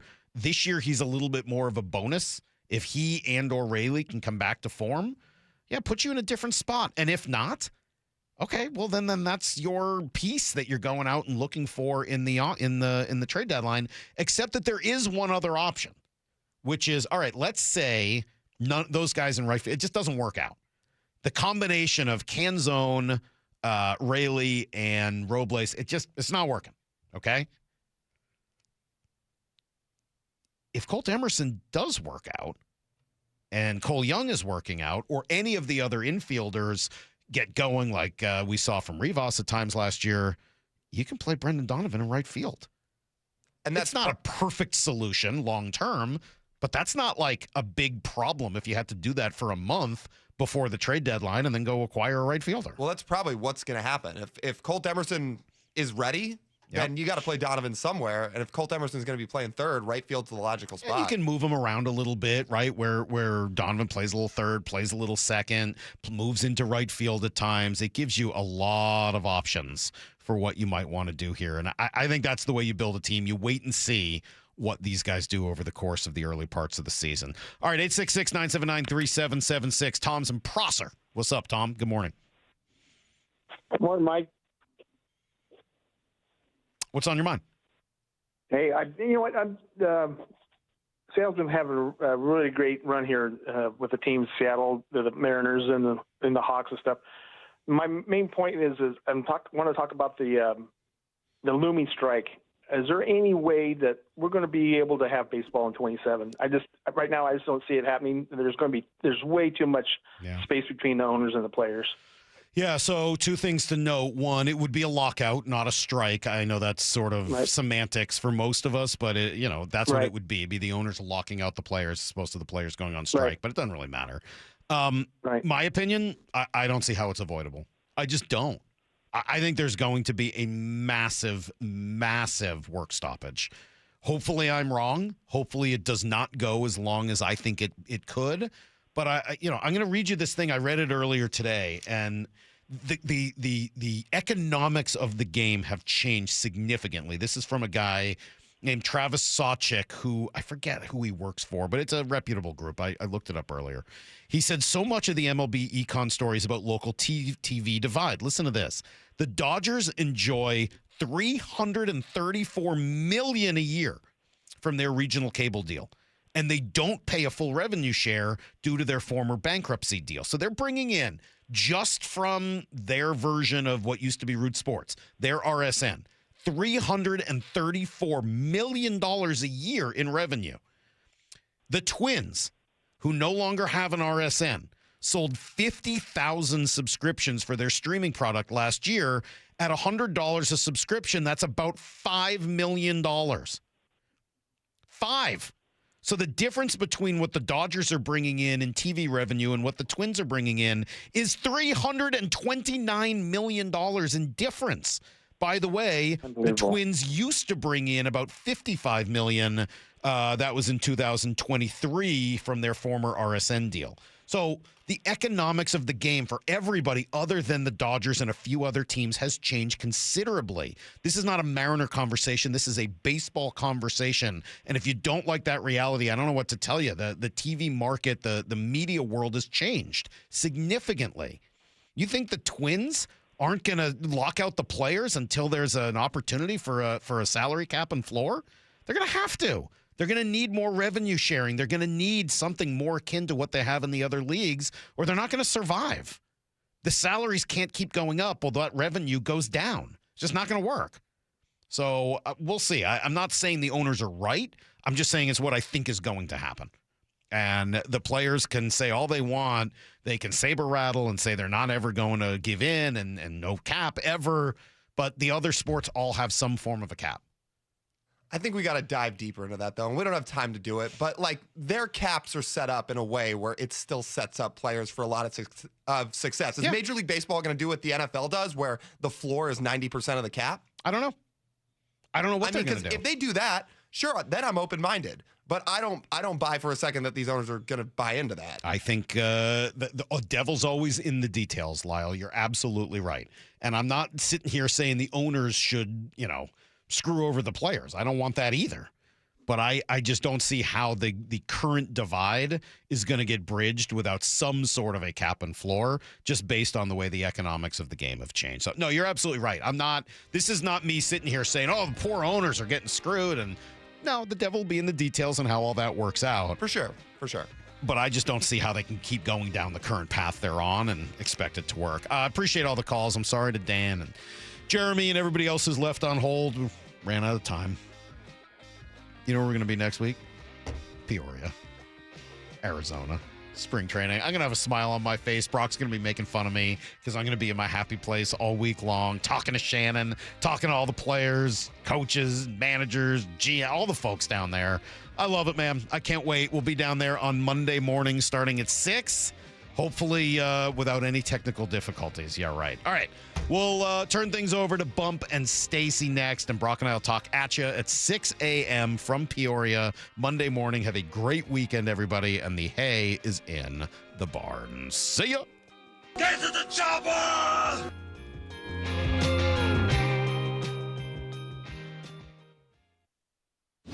Bump and Stacy. The NBA plans to announce that they're forming a committee to determine whether or not they're open to announcing it. Weekdays 10 to 2. Give Seattle a team. There's a lot of public outcry, including outside of Seattle. People see that as an injustice. I'm just no longer feeding into just the chase. I'm just going to sit patiently and just wait for this thing to go down. I'm not going to stress over it. It's going to happen. Only on Seattle Sports on 710 and the Seattle Sports app. At Les Schwab, we've been changing the tire game for more than 70 years. We design our own exclusive tires to give you more tires made for the roads you drive, less compromise. All backed by America's best tire warranty included in every tire we sell. It's more unbeatable tire warranty, less charging you extra, like the other guys. It's all about you getting more from less. Stop by or book an appointment at leschwab.com. That's another amazing run by Team USA. Mom, think I'll be on Team USA one day? Well, I'll take this one. What? Are you speaking to us? Yes, and to answer your question, anything's possible, especially with Xfinity. So, I can be the best snowboarder ever? Well, I can't guarantee that, but Xfinity can guarantee that your internet price won't change for 5 years. Okay. What if I practice every day? Then maybe you'll be snowboarding for Team USA at the next Olympic Winter Games. And Mom, you'll still be paying the same price for Wi-Fi. Ooh, really stuck the landing there. It's the Xfinity Gold Medal Celebration. Now through February 22nd, get our best price on gig Wi-Fi for 5 years guaranteed, just $50 a month. Plus, get Peacock Premium included for 2 years. That's a $10.99 value per month. Xfinity. Imagine that. Proud partner of Team USA. Restrictions apply. Requires paperless billing and auto pay with stored bank account. Taxes and fees extra. Actual speeds vary. It took us 93 years to build this reputation, but it'll take just 5 minutes to ruin it. If you think about that, you'll do things differently. Lee Johnson Auto Family. I've always wanted to learn French, but the app I tried didn't help. If you want to memorize words in another language, there's an app for that. But if you want to really learn another language, there's Babbel. Babbel was designed by over 200 language learning experts to be the most effective way to learn another language. With other language learning apps, I was just playing games. I wasn't really learning. Babbel's different. Every time I open the app, I can choose to work on my writing, speaking, or listening. And it saves my mistakes for me to review, so I'm constantly improving. Babbel feels like it was created intentionally by people who really know what you need to learn another language. Before Babbel, I thought I just wasn't good with languages. But now I'm speaking French. Tout ça, c'est grâce à Babbel. Want to really learn another language? Save up to 50% on your Babbel subscription when you sign up at Babbel.com. That's Babbel.com to save up to 50%. Babbel.com. We've all been there. Sleepless nights, mind racing, wondering if your business's security service is really protecting what matters. At Bay Alarm, we can put your security insecurities to bed. Video security, burglar alarms, fire alarms, access control, 24/7 monitoring, and more. Our advanced technology and personalized support ensure you can rest easy, knowing we're here for you, your people, and your business. Visit bayalarm.com to talk to a local security expert. Bay Alarm, we got you. Guys, did you know your testosterone affects everything in your system, including how you feel and perform every day? Right now, Revive Men's Health Seattle will check your testosterone for free. Knowing your T levels is the first step in understanding if you have low T. Your testosterone level impacts your energy, libido, sleep, weight, hair loss, mood, and even ED. Maintaining an appropriate T level can change your whole life. Most men start to see changes in their hormone levels in their 30s. Experience and results matter. So what are you waiting for? Get your T levels checked today by local, experienced, and trusted men's health experts. They've helped thousands of men since 2011. They're so confident they can help you, they even guarantee it. Call Revive today and schedule your free testosterone test, free exam, and free consultation. Call Revive Men's Health at 206-529-1111. That's 206-529-1111. Or visit revivemenshealth.com. Our friends at Mazda of Everett always offer you their best deals. Mazda of Everett is the West Coast's largest Mazda dealer for a reason. They sell more new Mazdas than any other dealer on the West Coast. So come check out the Mazda More to Move You sales event now. Shop over 300 new Mazda CX-5s with 0.9 financing for 60 months, available on approved credit. Located on Highway 99 in Everett, or shop MazdaofEverett.com. Based on Mazda USA's retail sales reports 2025. Seattle Sports has your chance to win 2 tickets to see Santana and the Doobie Brothers at White River Amphitheater August 6th. Head to seattlesports.com/win to enter and see contest rules. That's seattlesports.com/win for your chance to win. Home of your Super Bowl champion Seahawks, Seattle Sports. They are bringing the Lombardi back to the Northwest. This is the power of 12 as one, man. KIRO AM Seattle and